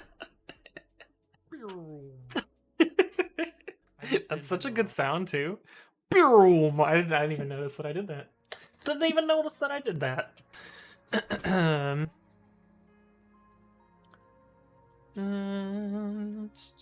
Maker just says, has anyone touched Pascal, Delphi, or Lazarus? I have not worked in any of those. Noob44 says, giving out badges like a Pokemon gym leader. It's true. It's true, it's true.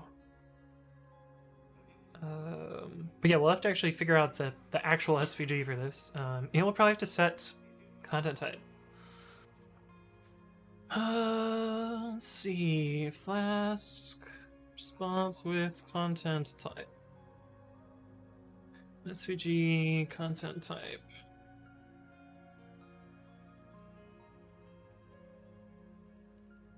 Image slash SVG plus XML. I think I need a response.response with headers if I had to guess on how this works. Oh, there's even a MIME type. Oh, that's cool. That's cool. Turn class.response. These have to be bytes?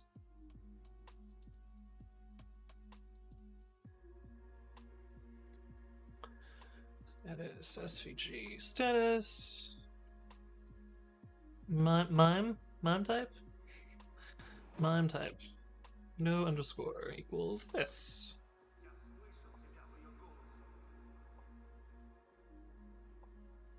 I think this is also a flash.response. something like that.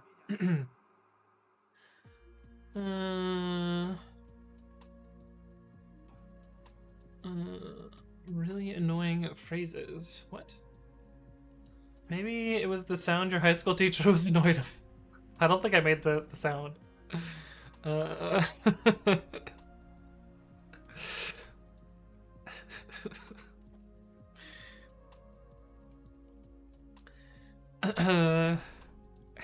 when you're out in public and I'm not immediately inside it, he yells, "Where?" Like we're playing hide and seek. It's true. It's true. It's true. It does happen. Okay.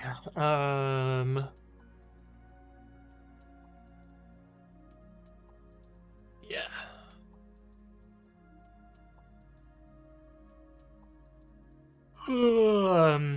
Let's set this up and run it and see what we've got. They should all be unknown right now.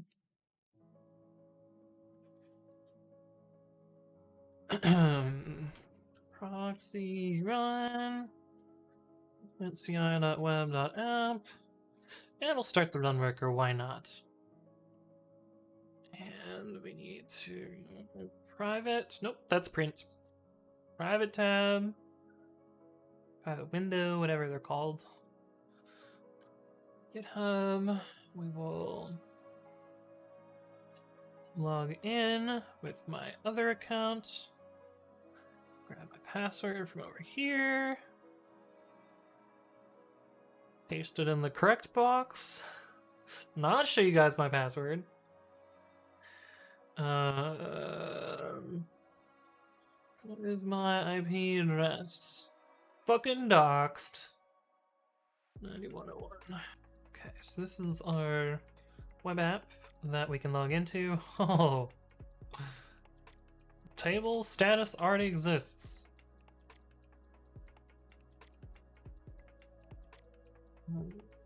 Web local. I forgot the if not exists part, didn't I? Yeah. Not exists. Not exists. Cool. Cool. And if we try our status URL,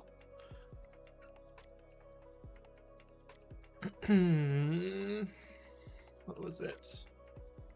Badge. Try this. It should fail right now if we do GitHub / you can't see it because it's off screen. That's fine. It's totally 2 / demo / master. So this should give us the attribute error. Right, indeed.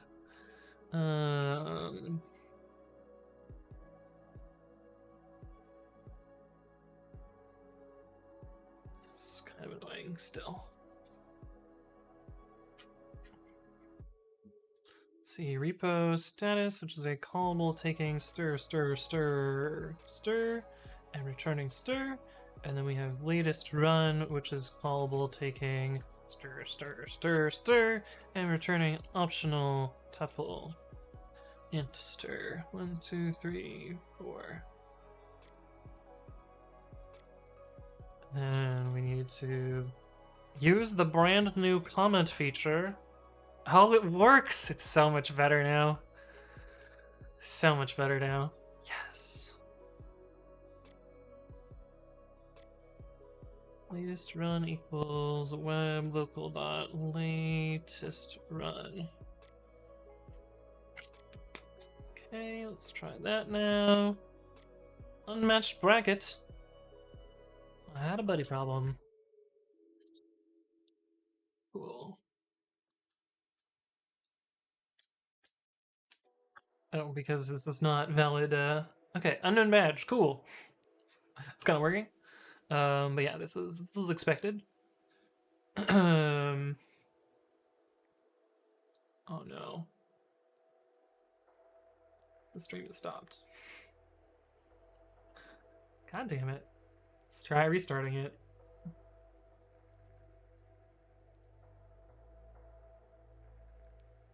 No, it's not gonna work.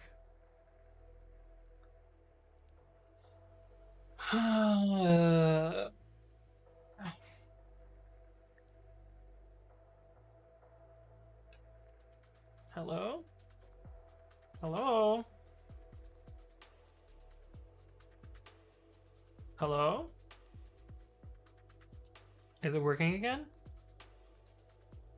Hello? Twitch seems to think I'm live again. Fucking, I don't know what's going on. But it's probably my internet, which sucks, which makes me sad, but we're back again. Now I'm super fine on chat, on chat again.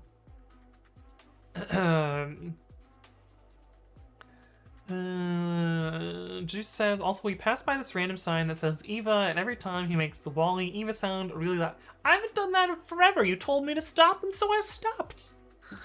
I haven't done that in months, literal months.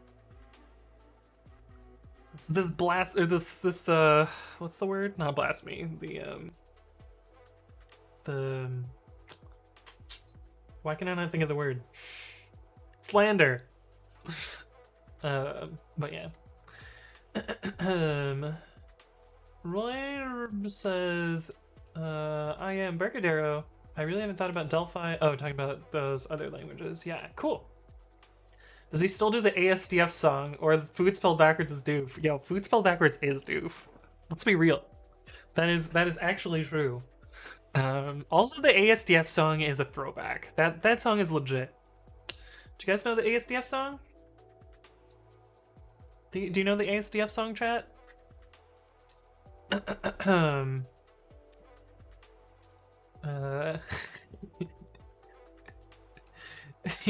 Nobody sings the "Where's My Hairbrush" song like 4 times a week. It's true. It's true. No, don't sing it. ASDF. After you say ASDF, after you say, yeah. That's the whole song. That's it. Anyway. Okay, so we have this kind of working. But of course we don't have any results. We're not publishing to that yet, so we need to publish to this. Somehow. Yeah, we need what? Set repo status, which takes all those things that we need. Service stir, repo stir, user stir, repo stir, branch stir. This has a lot of parameters. It also is going to have repo ID, int, and run ID stir.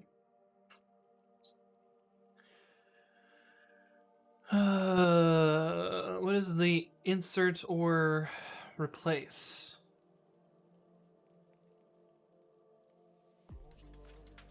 Equals insert or replace into status. Should really be called statuses. But 1, 2, 3, 4. 1, 2, 3, 4, 5 counters. Service user slash repo branch repo ID run ID. Oh, we need status in here as well, of course. Of course. Service them. Service them. Where's that table? Just make sure these are in the same order down there. Service, repo, branch, status.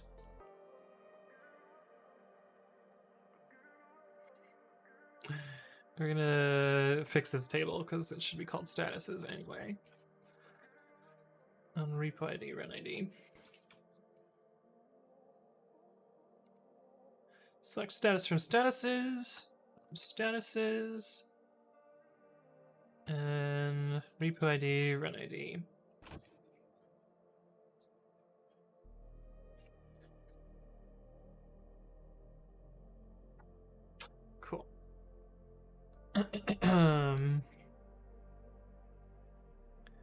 I'm going to Jordan's stream.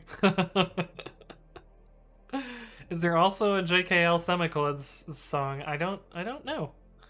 DMCA the song. Big Shock says, do you know any source where I can learn Python? Yes, I do. You can do...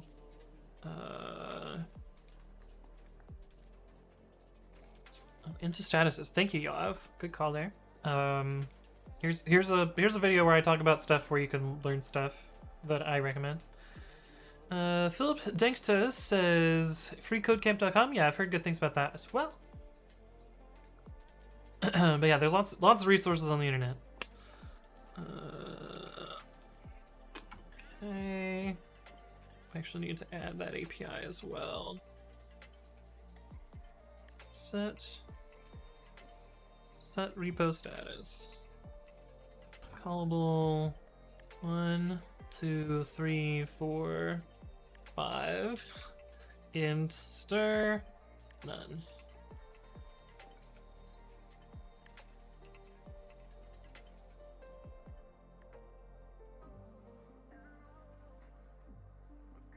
Does this actually belong here?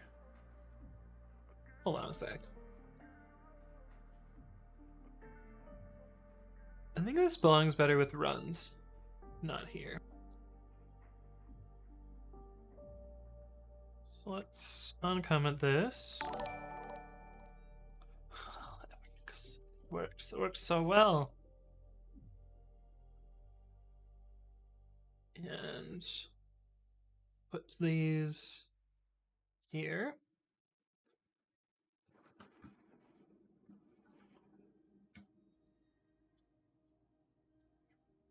Instead of web local, they should be runs local. Runs local. Hey, what's up, Big Shock? Thank you for the follow. Welcome to the stream. Hopefully you're doing well. Should be runs Dynamo. Although we have not implemented the Dynamo portion of this yet. Dynamo.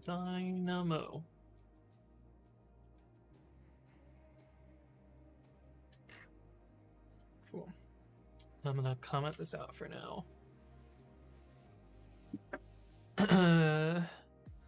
One less question mark in the values. 1, 2, 3, 4, 5. We have 1, 2, 3, 4, 5, 6. And also we're missing a parenthesis here. Thank you. Good call there. Good call on that one. You also need to move this to the other file.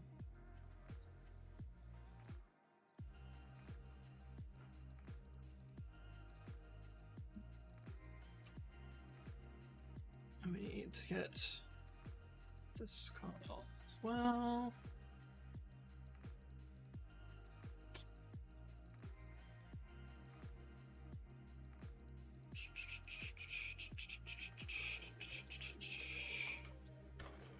And we need the schema.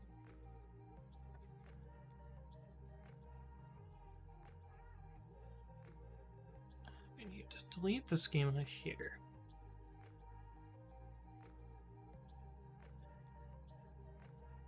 And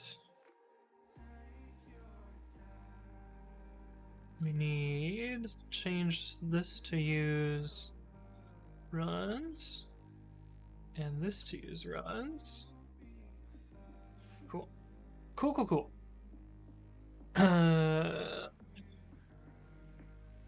Sorry, I'm not going to click on random YouTube videos on stream, Marco. Philip says, what project are you working on? I'm working on pre-commit.ci, which is a CI system based around an open source linter and code formatter tool that I wrote.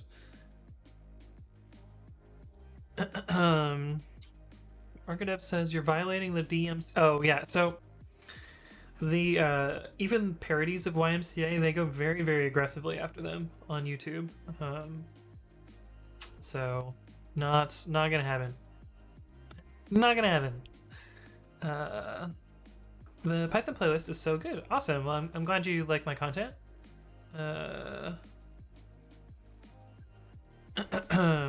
Hey, what's up, Basic PH? Hello. Welcome to the stream. So, linters for IDs highlighting errors.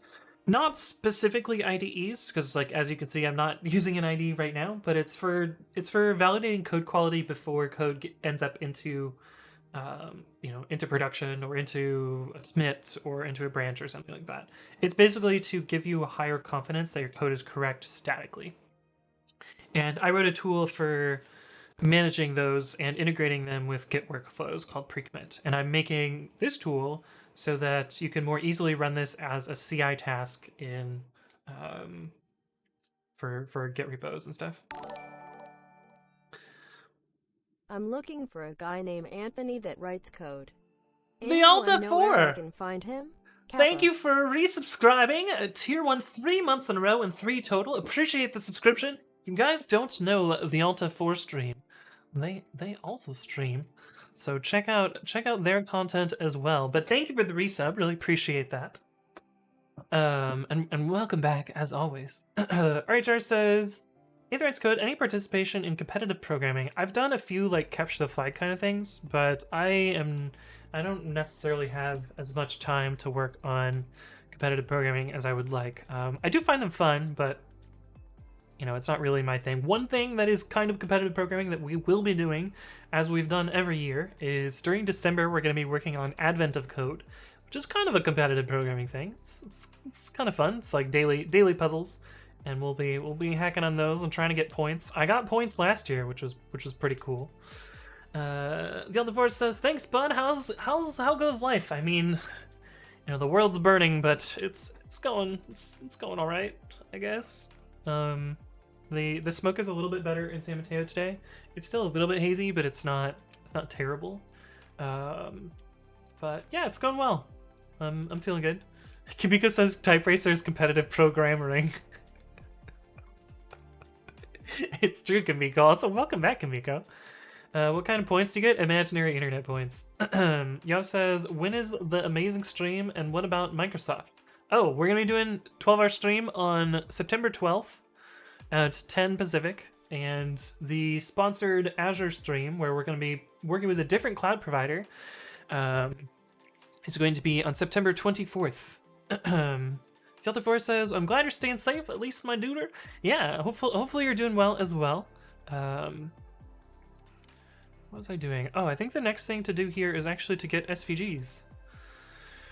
Which, man. Let's see if I can, what is the, where does this SVG come from? Because I bet I could just change this one. Copy image address. Oh, it's the shield badge. Can I just steal their badges? I like how they have... So somebody added a logo just so they could make a shield badge, which is pretty dope. But, we could just do pre-commit.ci and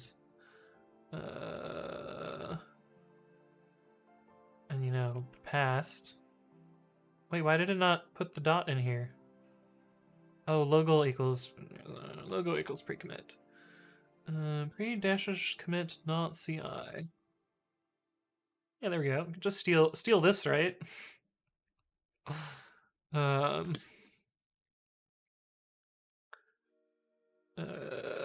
that's our success badge. Actually, what is the licensing for shields? It's probably CC by whatever.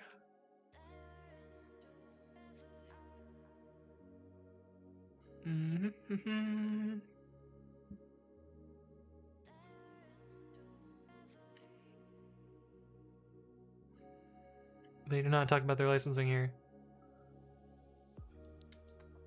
Retina ready.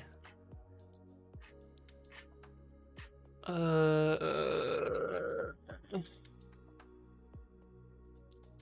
guess we could look at it on GitHub and see what they license here. This is probably a license for their JavaScript, though. Oh, this is CC0.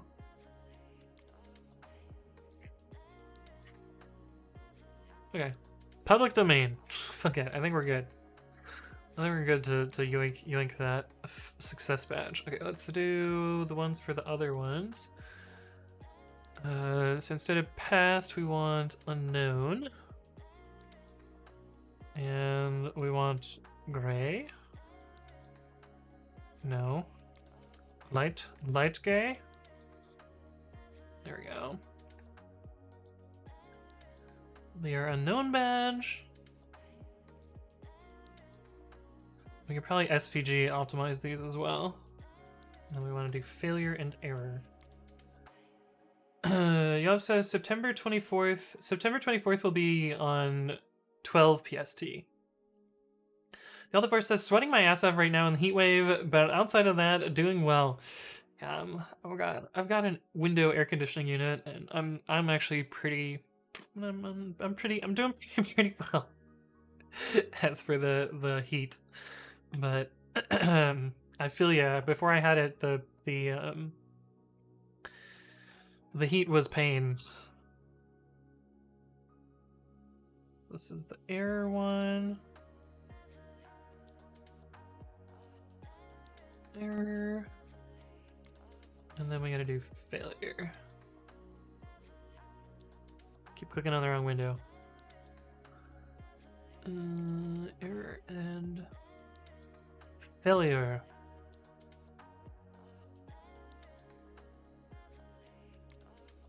Okay, do that. I guess that's good. Oh, no QA E501 because these lines are definitely too long. They're what? They're 3,000 characters long. We can definitely optimize those SVGs. I'll do that another time though. There's no reason for these to be that long. Yov says 12 is late for me. Never mind. Hope it will go well. Good luck, and I'll see you next week. Awesome. Well, thanks for stopping by. Yeah. They'll be on YouTube afterwards, and I believe they're gonna edit the actual Azure content and have their own videos for this. But yeah. Hi, host says same light gay over here as well. Roller says it is another scorching weekend indeed. How's it going, Rollers? Welcome back. Good to see you. Same color for failure and error? Yeah, I think so. Is this project on GitHub? Parts of it will be on GitHub, but right now it is not on GitHub. Kanbiko says, we've got typhoon season over here. I'm worried about being able to use the toilet if one should hit my area since it needs electricity.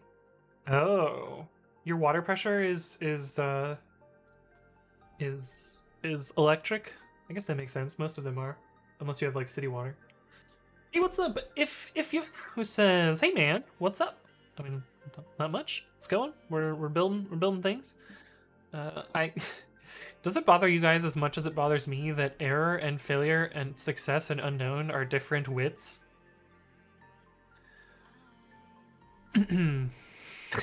These are all the same, and then error is just like, nah. I guess I could do errored.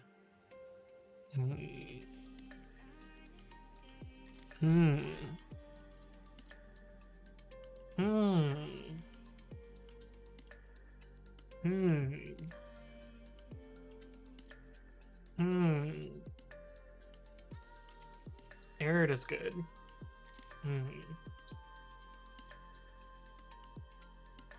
So where do you store it? What if the fire will go into San Mateo? It is on, oh, sorry, it is on GitHub. It's just a private repo.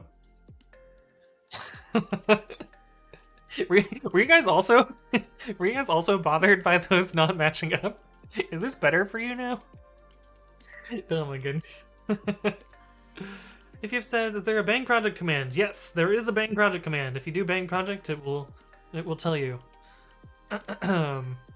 You guys are emphatic about me making these all line up. Holy shit.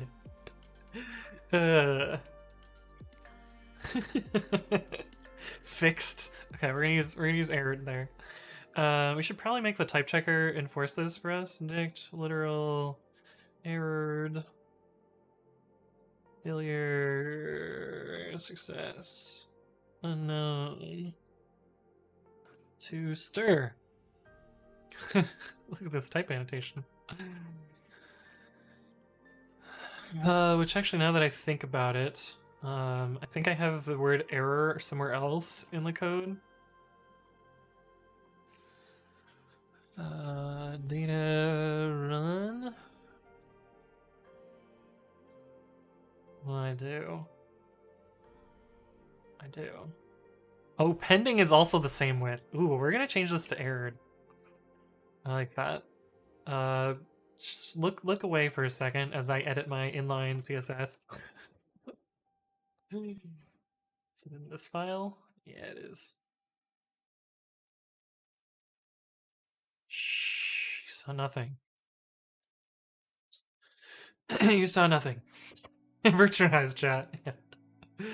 But now it also needs to be failured and successed and unknown. No, movie! No!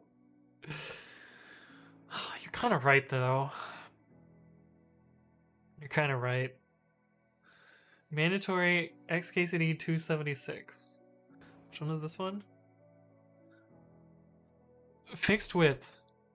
I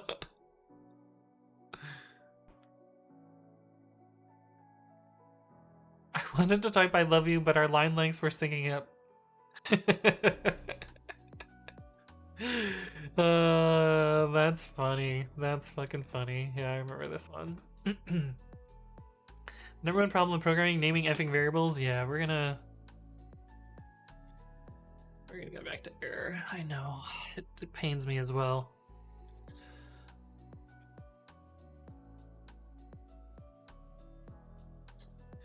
Anyway.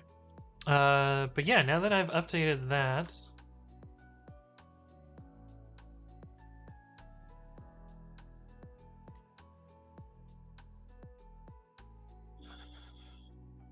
fix this, whatever I did here.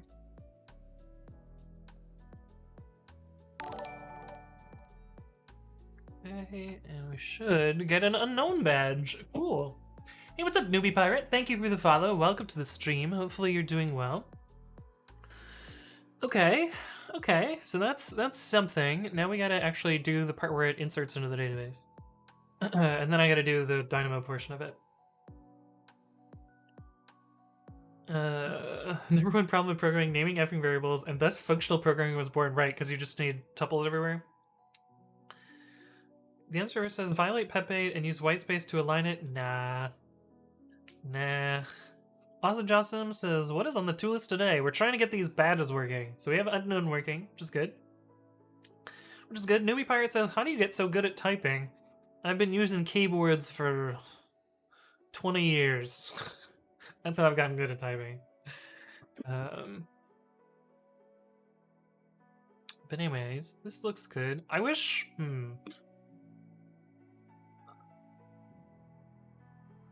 These are all grayscaled too. Kind of want the logo to be yellow.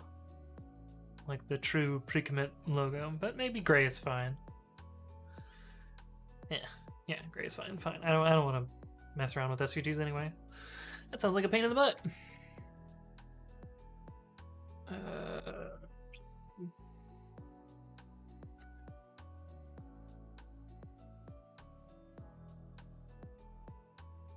Okay, so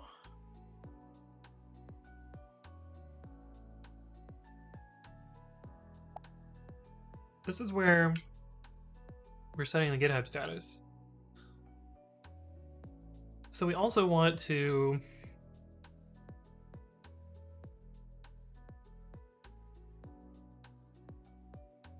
what?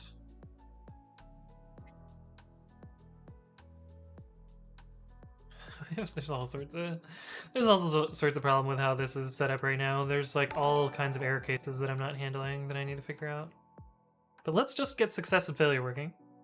Hey, what's up? Never return to Zork. Thank you for the follow. Welcome to the stream. If you want good color schemes, use coolers.co.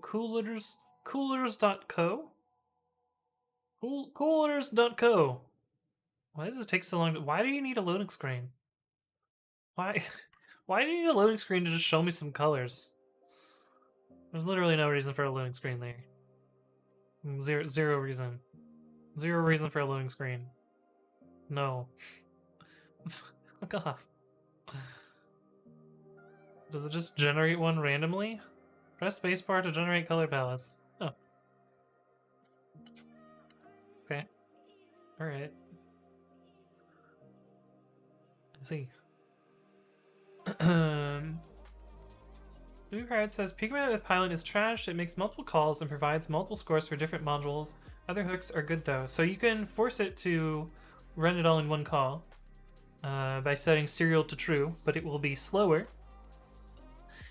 And do you actually care about the score that Pilot tells you? Because it's fucking arbitrary.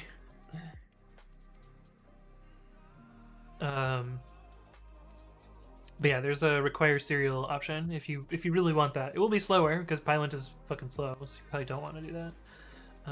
Require serial, but yeah, you can use this option.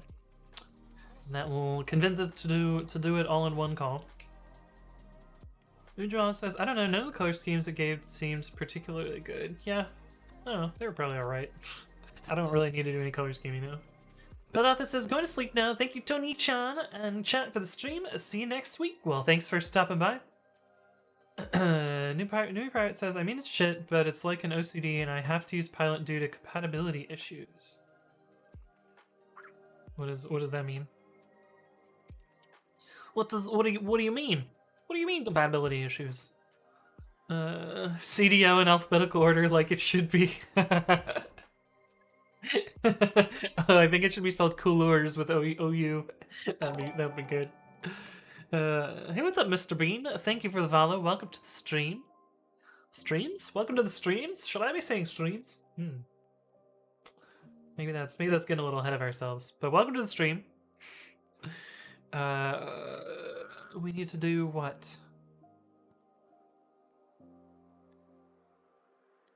Yeah, but right now build can fail and clone can fail.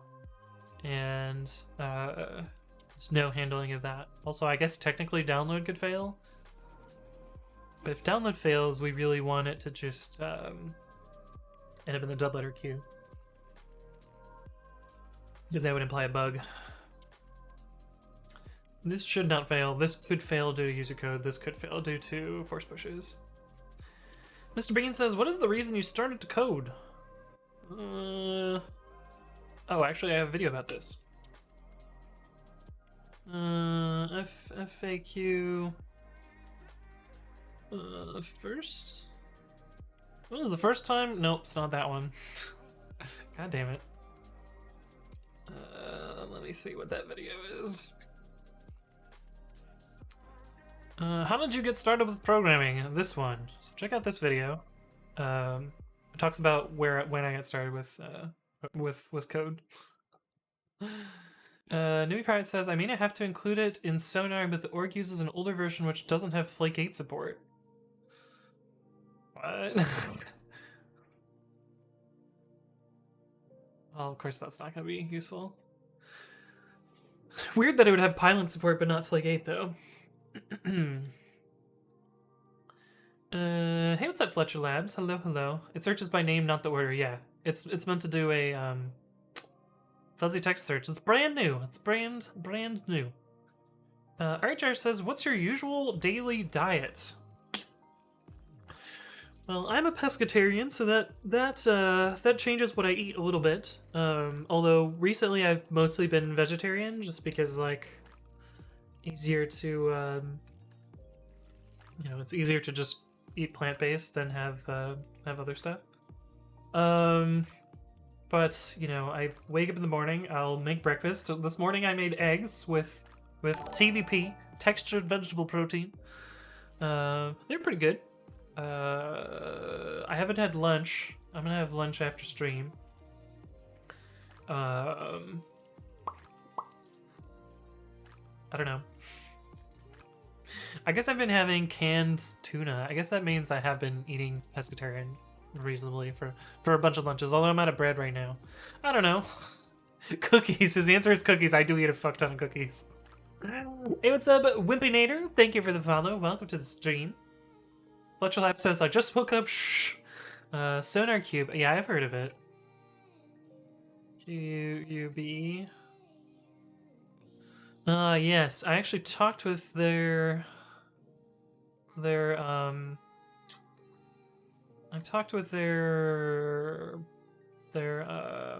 program manager at GitHub Universe. That's what it's called. GitHub Universe, the GitHub conference. They seem all right. I asked them like what it takes to add another linter, and they're like, "Oh, it's a real pain in the ass." And I was like, "Well, then I guess I won't recommend the linters I've written because I don't want to do that." Cyberbunny says easier to explain to people. It's true, yeah. I'm just saying vegetarian's way easier. I don't get why being Presbyterian affects what you can eat, right?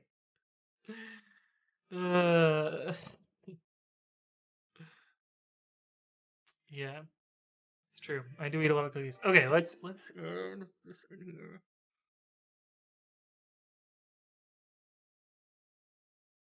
um we want what? Runs dot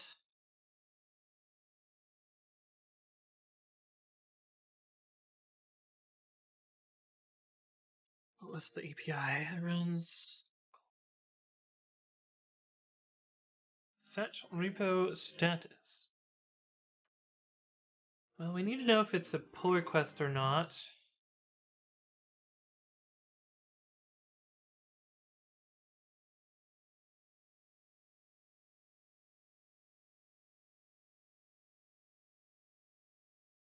Oh, I forget what all these look like. Do I have a sample request that shows them? Sample. Oh, actually.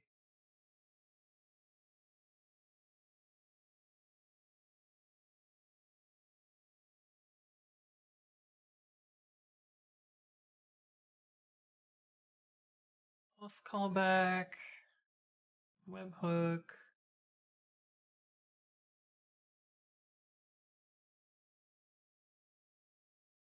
Oh, here we go. Okay, let's start with ref slash heads.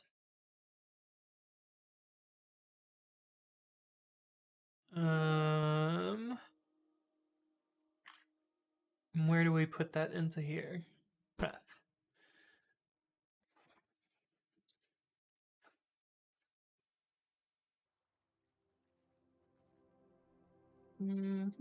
Ref equals data ref. We really not use ref anywhere else? That seems fine. Okay. If ref dot starts with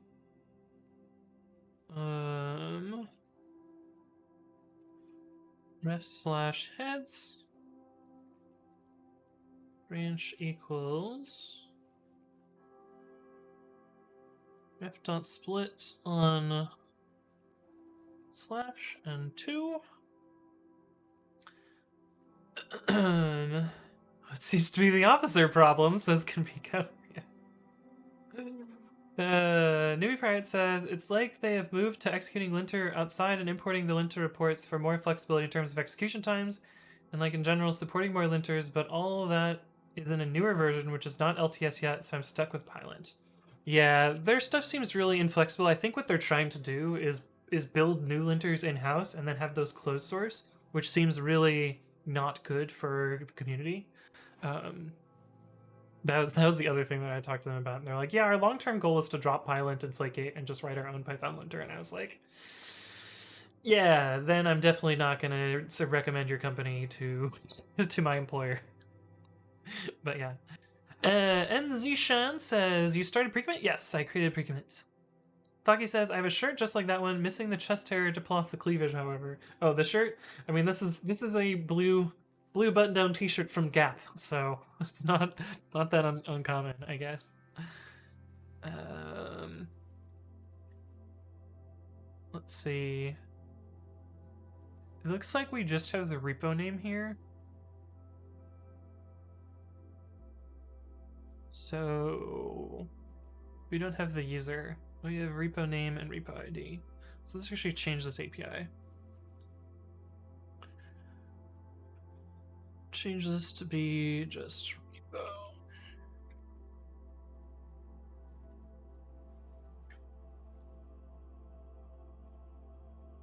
Repo runs.set repo status.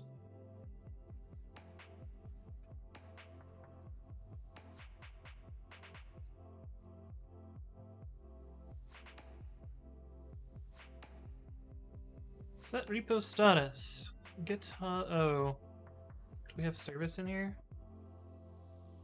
We do. Perfect. Service, repo name, branch, repo name, branch, state, repo ID, and then run ID presumably is in there as well. So that should, in theory, update this. Hey, what's up, Tusharm57123? Thank you for the follow. Welcome to the stream. Hopefully you're doing well. In theory, this will work. So let's what? Make a commit to master on this repo.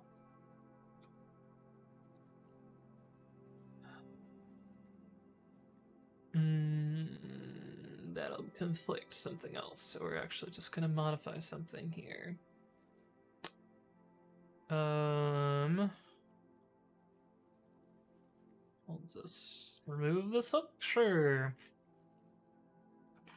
New check added large files. Commit. Surely nothing will go wrong here. Got the webhook. Got this. Should do the build and run and stuff. Should also see on here, it should see this commit. We should be able to click on this and look at the details. See it's pending and completed. And so if I refresh this, it should be green. It works.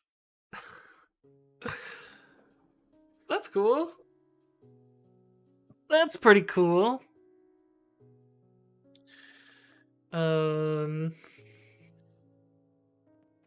Should we make it fail, I guess? Should we make it fail? Let's make it fail. Add file, create new file. Some trailing white space. Intentionally add some trailing white space. Whoa, that got started quick.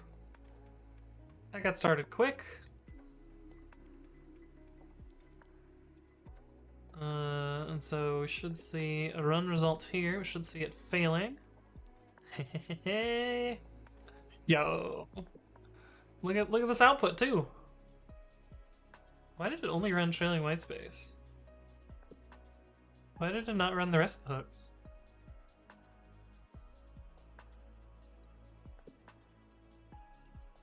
Oh, fail fast. Fail fast is set to true. Okay, yeah, makes sense. That makes sense. Cool. So it's pretty neat. And if I refresh this, it should be failed. Nice. Nice. NZShun says, does pre-commit also fix issues or just notifies? And where does it notify, on GitHub or on your dashboard? Okay, so are you talking about pre-commit or pre-commit.ci? Because pre-commit doesn't really do anything itself. It is a wrapper around other tools. So you can see here, like, I have a bunch of tools set up here. Some of these tools are linters, like Flake8 doesn't do any correction itself, but some of them are code formatters, like AutoPep8 or, you know, this import reorderer. And these will just modify the files on disk. They will fix it for you.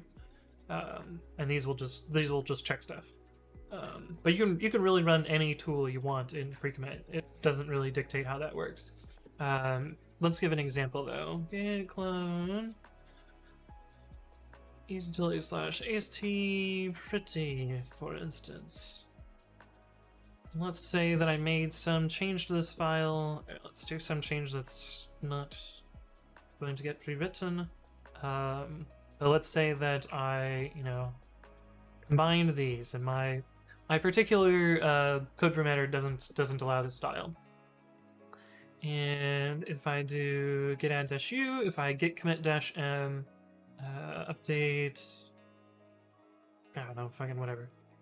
It runs as part of my git hooks, and you can see here that this failed, so it prevented the hook, and you can see files were modified by this hook, and you can see that it did this refixing automatically for me, so I didn't need to do that.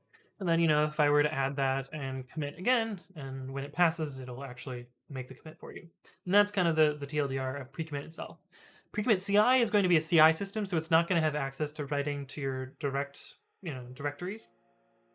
But there will be a mode in the pull request mode where it'll auto fix pull requests for you. So you don't have to set up the local tooling; it will just auto do it for you.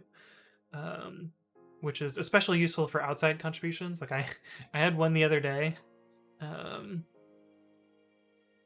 on pre-commit hooks by Julian, who sometimes stops by the chat. Is Julian in the chat today? Let's see. Does not look like Julian is here today, but that's fine. But yeah, Julian made a pull request, and there were a couple like small things that needed to get fixed on the patch, and it's kind of funny because he and I force pushed at like almost exactly the same time, and it was just to fix some minor stuff that pre-commit would have fixed automatically, like this indentation here, single quotes here. Like this would have been done automatically by the pre-commit hook, so I wouldn't have needed to fix up his branch. Pre-commit CI would have just automatically done it for him. But the pre-commit CI is not done yet, and I also don't have the pushback to branch code implemented. I just know that it's possible. I haven't done it yet. And Zishan says, "Wow, this is so cool! I'm going to use this for my Django project." Yeah, and if you go to pre-commit.com, there's quick start instructions on getting set up, and use black is a good idea to use, but you can hook up all sorts of different formatters and fixers and checkers and whatever you need to, and it kind of guides you through how to get started. But yeah, that's pre-commit. It's my baby.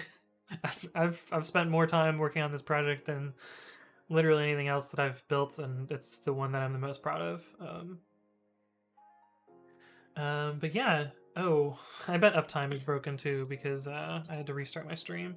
Yeah, it says 42 minutes, which is super false. I've been streaming for 2.5 hours, which means we can do a little bit more. But I am going to go fill up my water again, and I think we're gonna do the dynamo portion of this as well. Now that it works for local. Oh, I should fix this so that we go back to green here. Delete file.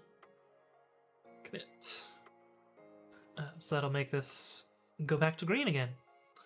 And Zishan says, "Thanks a lot. Kudos to you. Awesome."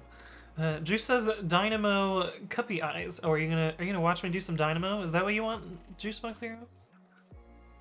But yeah, look, now it's green. In 3 seconds, which is pretty decent timing. This will actually be faster in AWS, which is kind of wild. But yeah, I'm gonna go fill up my water. Hey, what's up, good Alex? Thank you for the follow. Welcome to the stream. I will see you guys in a sec.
Alright, we're back. Hello, hello.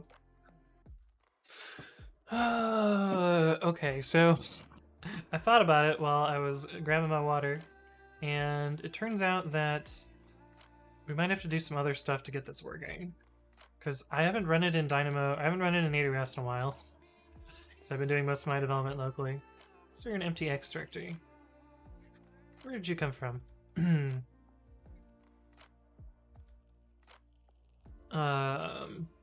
But it shouldn't be too hard to get updated. But before we do that, let's try and get the current code to work. Well, let's see. Let's just work on this until it type checks, and then we'll set up the actual models. Comment. And we changed the signature of this. I think there's one fewer stir now. 4 stirs and then an int? Yeah, this is 5 stirs and then an int. NZShen says, would you recommend using run against all the files by default? So you should only need that in kind of 2 situations. So pre-commit by default will not run against all the files. It'll just run against the ones that change if you use the default pre-commit get hook. But when you set it up for the first time, yeah, I would run it against all the files. And if you want to guard against it in continuous integration, I would suggest running it against all the files as well. I think this talks about that as well. All files. Optional run against all the files. It's usually a good idea to run against all the files when adding new hooks, since pre-commit will only run on the changed files during get hooks. Yeah.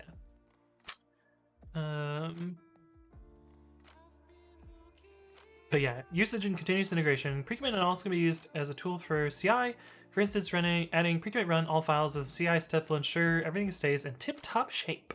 To check only files which have changed, which may be faster, use something like from ref and to ref. It should be /head. Why does it say .head?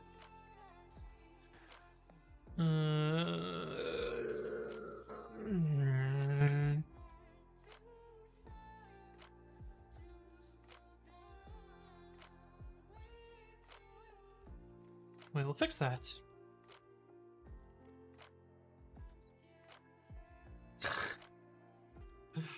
God damn it.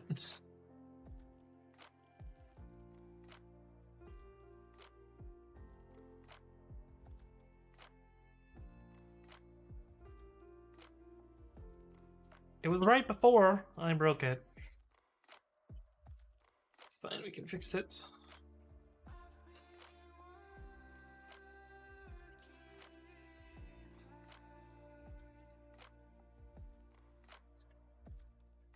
Fix origin.head. It's not a thing. Black fixes or just notifies? You can run it in either mode. By default, it fixes, but you can run it with args -- check if you don't want auto fixing. Git push origin head.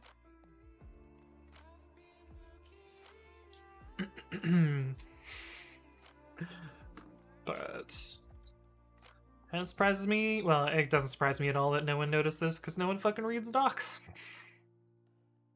Some people do. But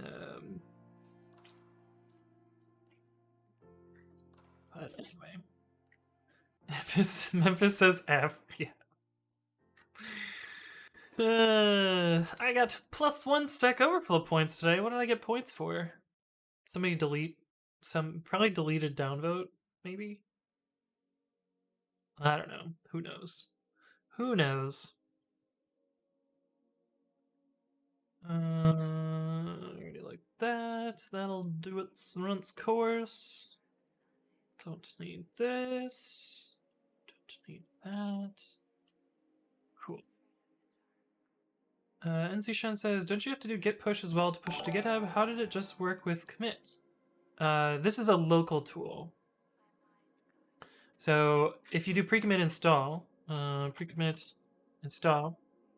will install a git hook for you, and then it'll run on top of that.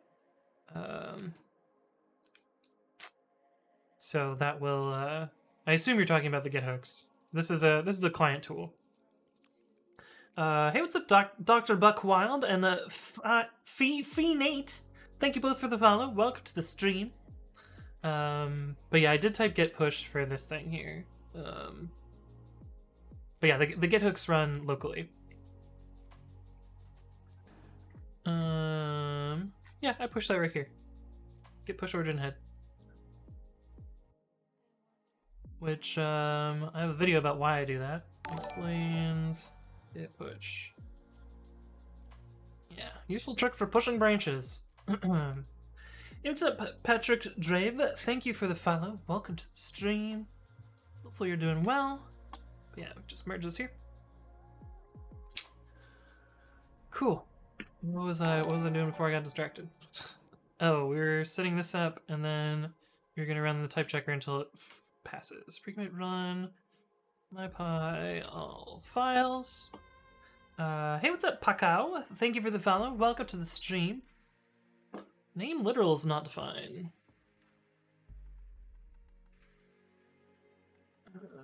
From typing import literal.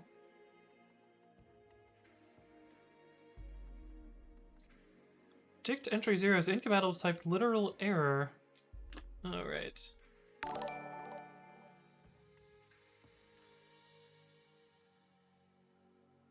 Hey, what's up, Avenue Aiden? Thank you for the follow. Welcome to the stream. I'm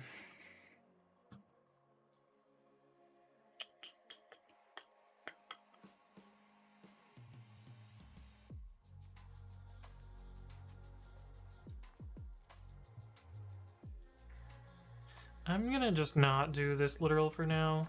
It's gonna be too much work to get this set up properly. I can just use stir for now.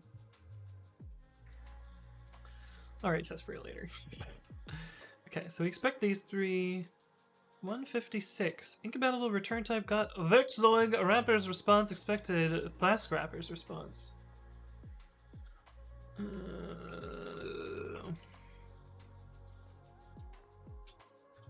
Indeed. Just do this. That should pass that. Cool. Pre-commit.ci data runs Dynamo.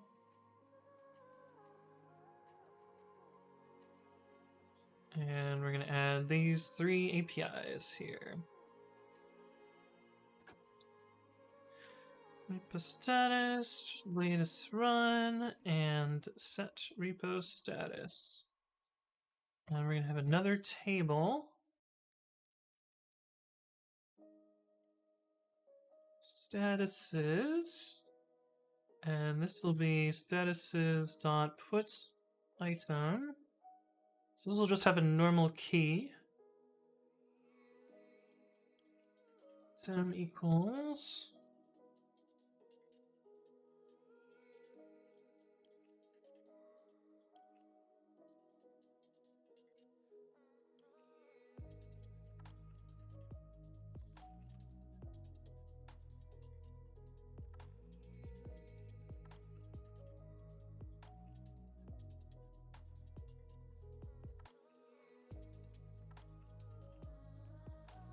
It should be dict stir, right?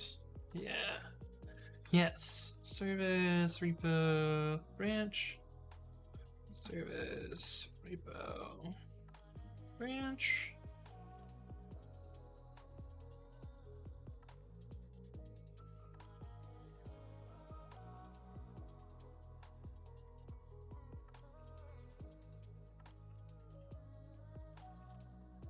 So I'll put that key in there. We also need the values. Do we actually care about the rest of it? I don't think we do.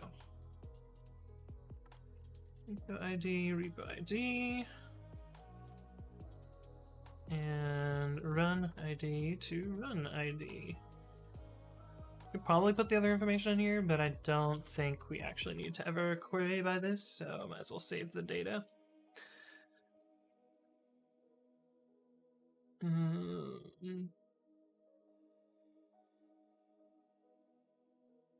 Oh, we also need the status, of course. Duh. Status to status.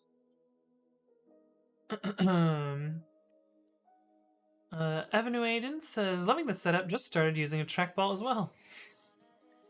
It's not a trackball. It's a fidget toy. It looks like a trackball though. Oops, that's not the one I wanted.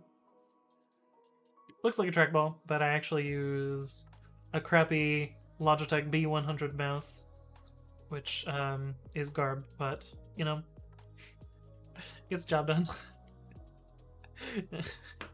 I know, I'm a fraud.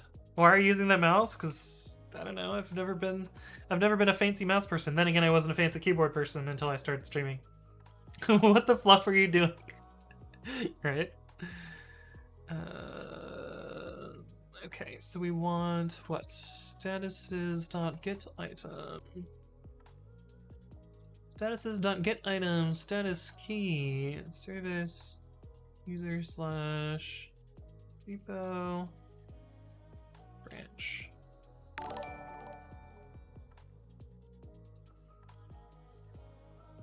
E equals key. Hey, what's up, Enzishan? Thank you for the follow. Welcome to the stream. If item in response, return response item status. Otherwise, return unknown. So I should get that one done.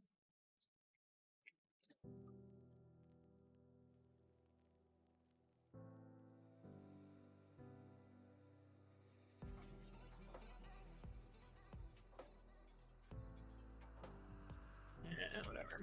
I'm just gonna copy and paste code. Return response item repo ID and response item run ID. Otherwise, return none.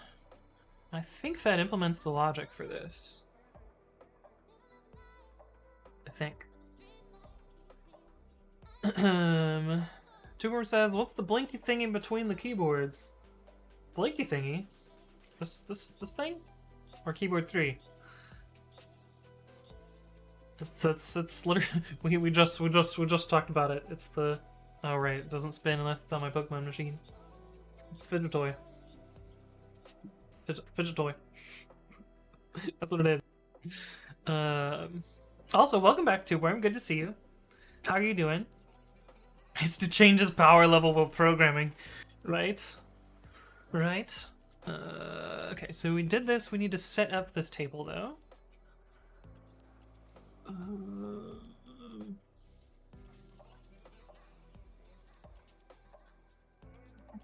Let's see, into Terraform. DynamoDB statuses.tf.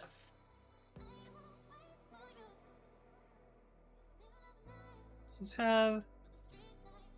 What is the read-write policy? I want one that has a read and a write. I don't think actually any of these do. These are all just by the website. The runs would be the closest one. Okay, I guess we'll make...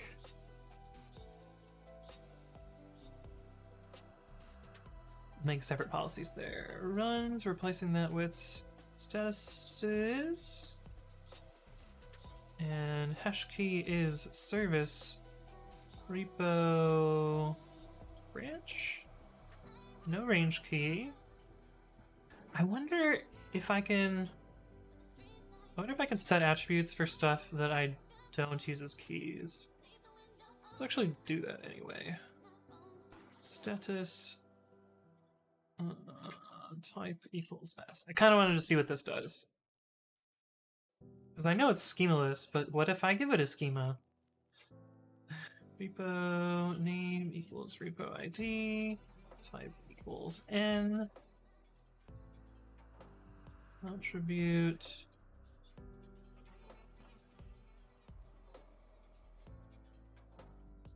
name equals run ID, type equals string. It spins to infinite power. NZ says, you work at some company or do you have hosted plans for your open source projects? I was laid off from Lyft in April and I am working on my own right now.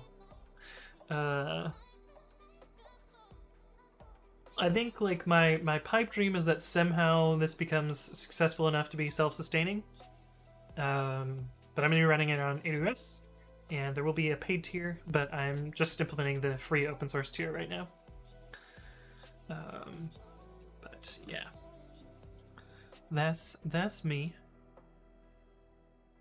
Oh, this didn't get updated. Service, repo, branch. And we have these, which will be read, and this will be write. So we got status is write, which will be... Oh, we don't actually use update item, we just use put item. Status is write. We'll also make a read policy as well. Status is read. Get item. And we'll give the web tier lambda web. We'll give this access to read that. Lambda status is read.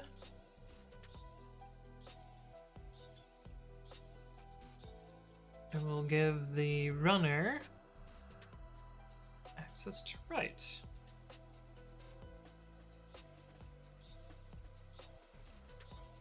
Runner status is right.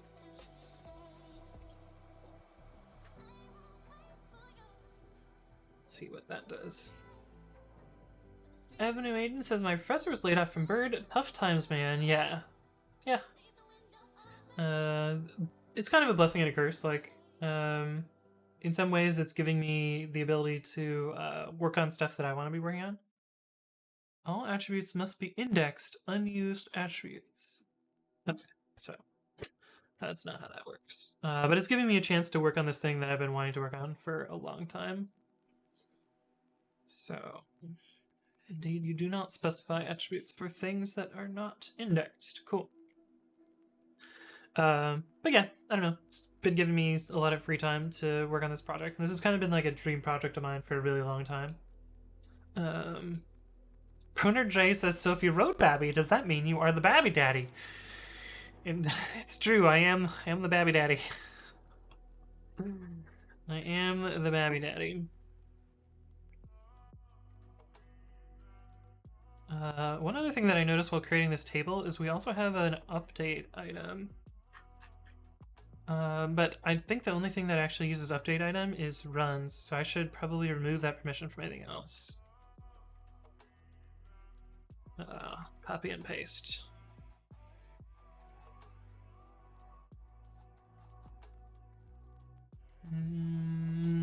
Yeah, I don't think you need that. You do.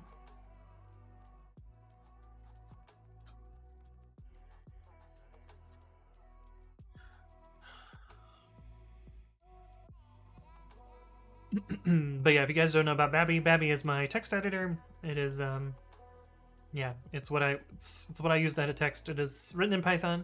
You can check it out if you use Bang Babby or Bang Vim or Bang Nano in the chat. Okay, I think that looks good. I should be able to run this locally using the Dynamo setup. So let's do that. Pre-commit.ci env equals AWS. Unmatched frenzy.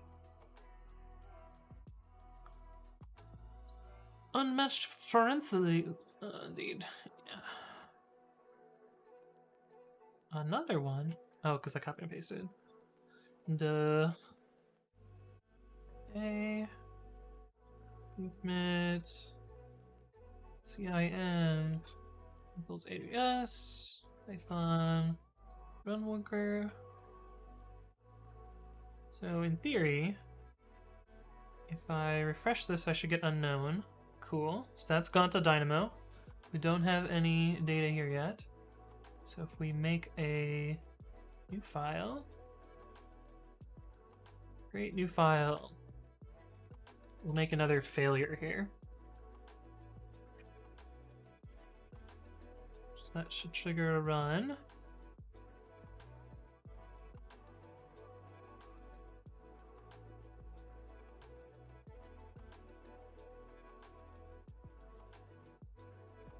That took a lot longer than I expected. I guess because it had to download from S3 and upload to S3.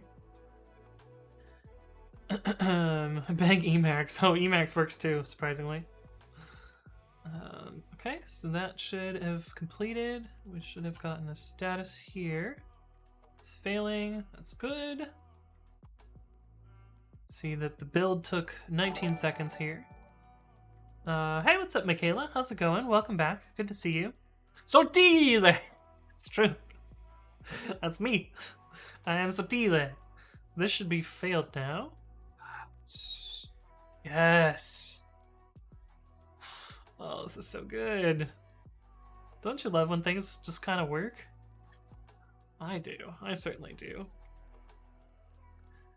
It should run again. This time it should pass.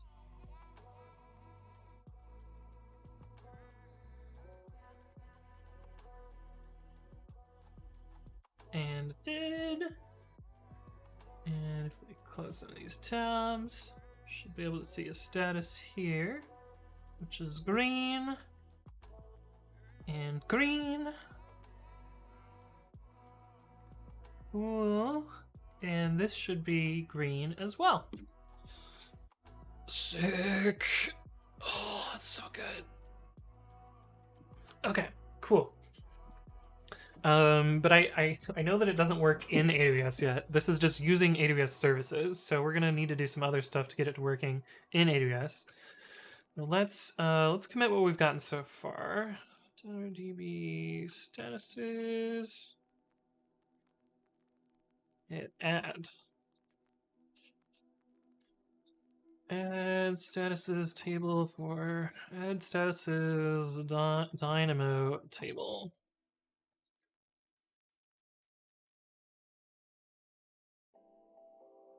And we'll push that up. MJ says, is the pre-commit cache and pre-commit.ci shared across all users? Was wondering if you have to defend against cache poisoning attacks. Not sure if it's even a risk. Yes, it is shared across all users. You don't really have to worry about poisoning attacks because all of the inputs and outputs are known. And so, like, if if you were able to poison a cache, you would only be poisoning it for your particular configuration setup. So you would need to be able to control something that someone else would use, which you can't. Hey, what's up, Forsaken IXI? Thank you for the follow. Welcome to the stream. But yes, the cache is shared against everybody, which is part of the way that it can go super fast. Okay, let us commit what we've got here.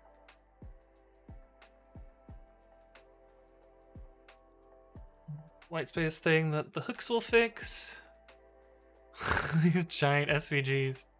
Wait, what the fuck? Why is there just a base64 blob in here? Oh, there's an SVG in an SVG? Oh, what? Why? Anyway, we'll optimize these SVGs at some point. But for now, fuck it.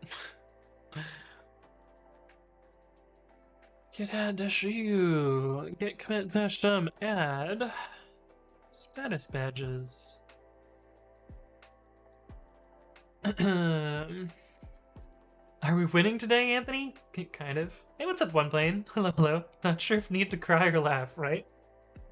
That Y just now reminds me of work. Yeah. KJL says it's the logo. Yeah. The thing about the logo is it's an SVG. It's sourced from an SVG, so there's no reason to embed an SVG in an SVG. Like there's no reason for that. You missed him dropping massive amounts of frames. I just dropped some more frames, so I don't know what's up with that. Don't know what's up with that.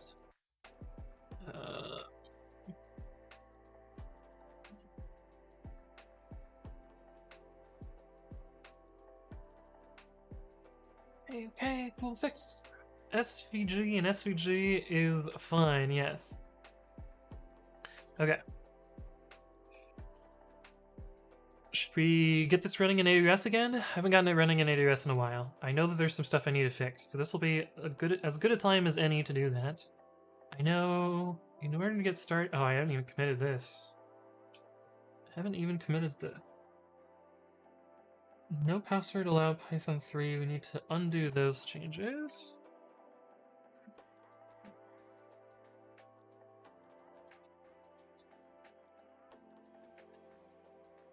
I know that it's not correct to allow all users to run commands. So this is currently allowing all users to run Podman as the PC runner user, and Python 3 is the PC runner user. I know this is wrong. I'm eventually going to have two specific users, but until then, it's just everything for everyone.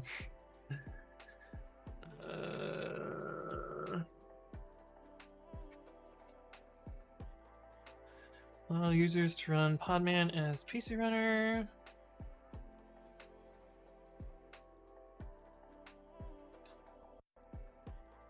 Merge that because I am happy with it. Packer build ami.json. Oh, I didn't change the statuses table. This is pretty far from right. I don't know. We're just gonna set these at like 5 and 5, whatever. Even though I expect this to be very read heavy. Problem is, I don't think I have any I don't think I have enough units in the free tier left at the moment, but I'll fix that. Neil Ness says, I got a question. What's up? Feel free to ask. I see a lot of videos that talks about programming, learning different things, but nobody talks about any sort of struggle or the effort required. What is it really like? The reality of the journey? I'm new. What is the struggle like?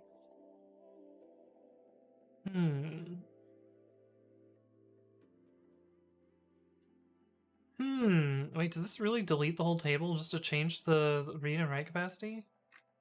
Seems wrong.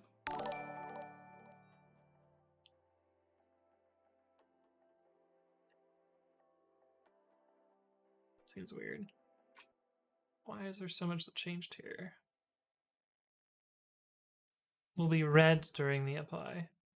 Oh, I see.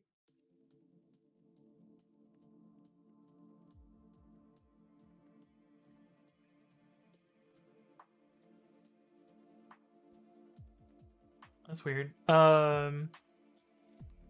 Frames are dropping again. Damn it. Hey, what's up, Sethi Abbott? Thank you for the follow. Welcome to the stream. So it depends. It really depends a lot. There's a lot of it depends on like what your goal is, what you're trying to get to, like what proficiency you're trying to achieve, and how often your stream goes down.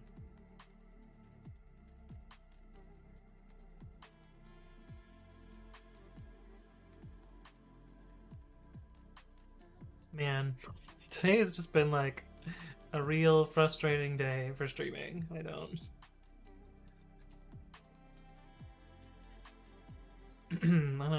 know what's going on with that. So let's restart the stream, see if we can get it to fix. It's like really having trouble here. Come on, Twitch, you can do it. I believe.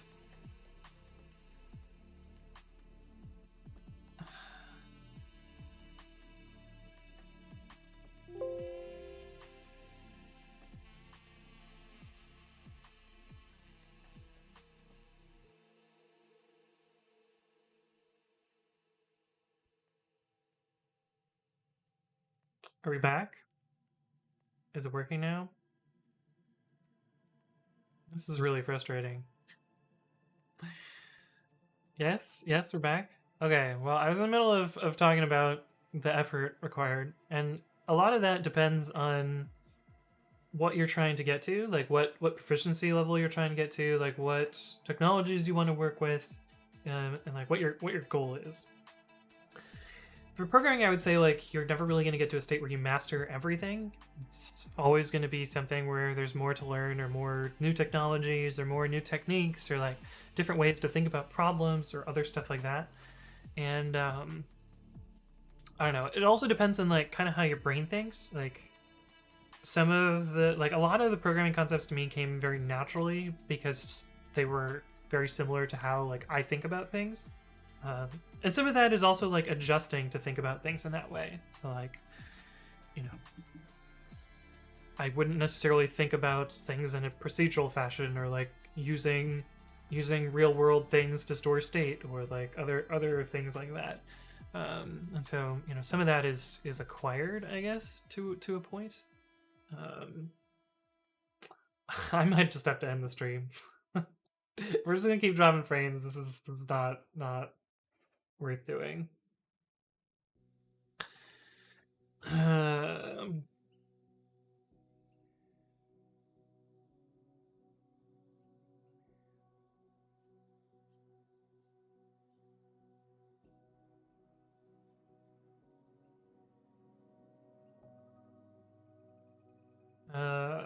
But oh, I guess now they're clear. I don't know. I don't know, man. Juice says, I finally learned something in this class that I didn't know, Anthony, on day 4 of week 2. A tuple? A tuple? A tuple? Yeah, JavaScript doesn't have that, so that makes sense. Man, I'm really bummed about this frame stuff, so I might have to just like play with this stuff offline. And we'll probably have to end the stream here before I get tilted about things that I can't control, like frames. But yeah. Anyway, yeah, I'm gonna wrap up here. Sorry, guys. It's just I'm frustrated, and there's nothing I can do about it. So let me do my little spiel. First, we'll do announcements. September 12th, we're gonna be doing a 24-hour stream. That's 1 week from today. We're gonna be starting at 10 a.m., so 2 hours earlier than normal. We're gonna be doing a bunch of stuff. So there's gonna be some programming, of course, but we're also probably gonna be doing some IRL things as well. On the 24th, we're gonna be doing a sponsored stream by Microsoft, where we're gonna be working on Azure instead of AWS. So we're gonna get to do some other stuff that's not our typical streaming content, but tune in for that. So September 24th, that'll be at noon Pacific. And I'll continue to announce it until it happens, so don't worry about not writing down the particular dates. But yeah, thank you all for stopping by. If you guys want to check out my previous content, you can see that at youtube.com/AnthonyWritesCode, as well as my educational content, which are these kind of purple videos. And I stream Monday, Wednesday, Friday, and Saturday, and I announce my stream in 2 places. One of those is on Twitter. That's twitter.com/CodeWithAnthony.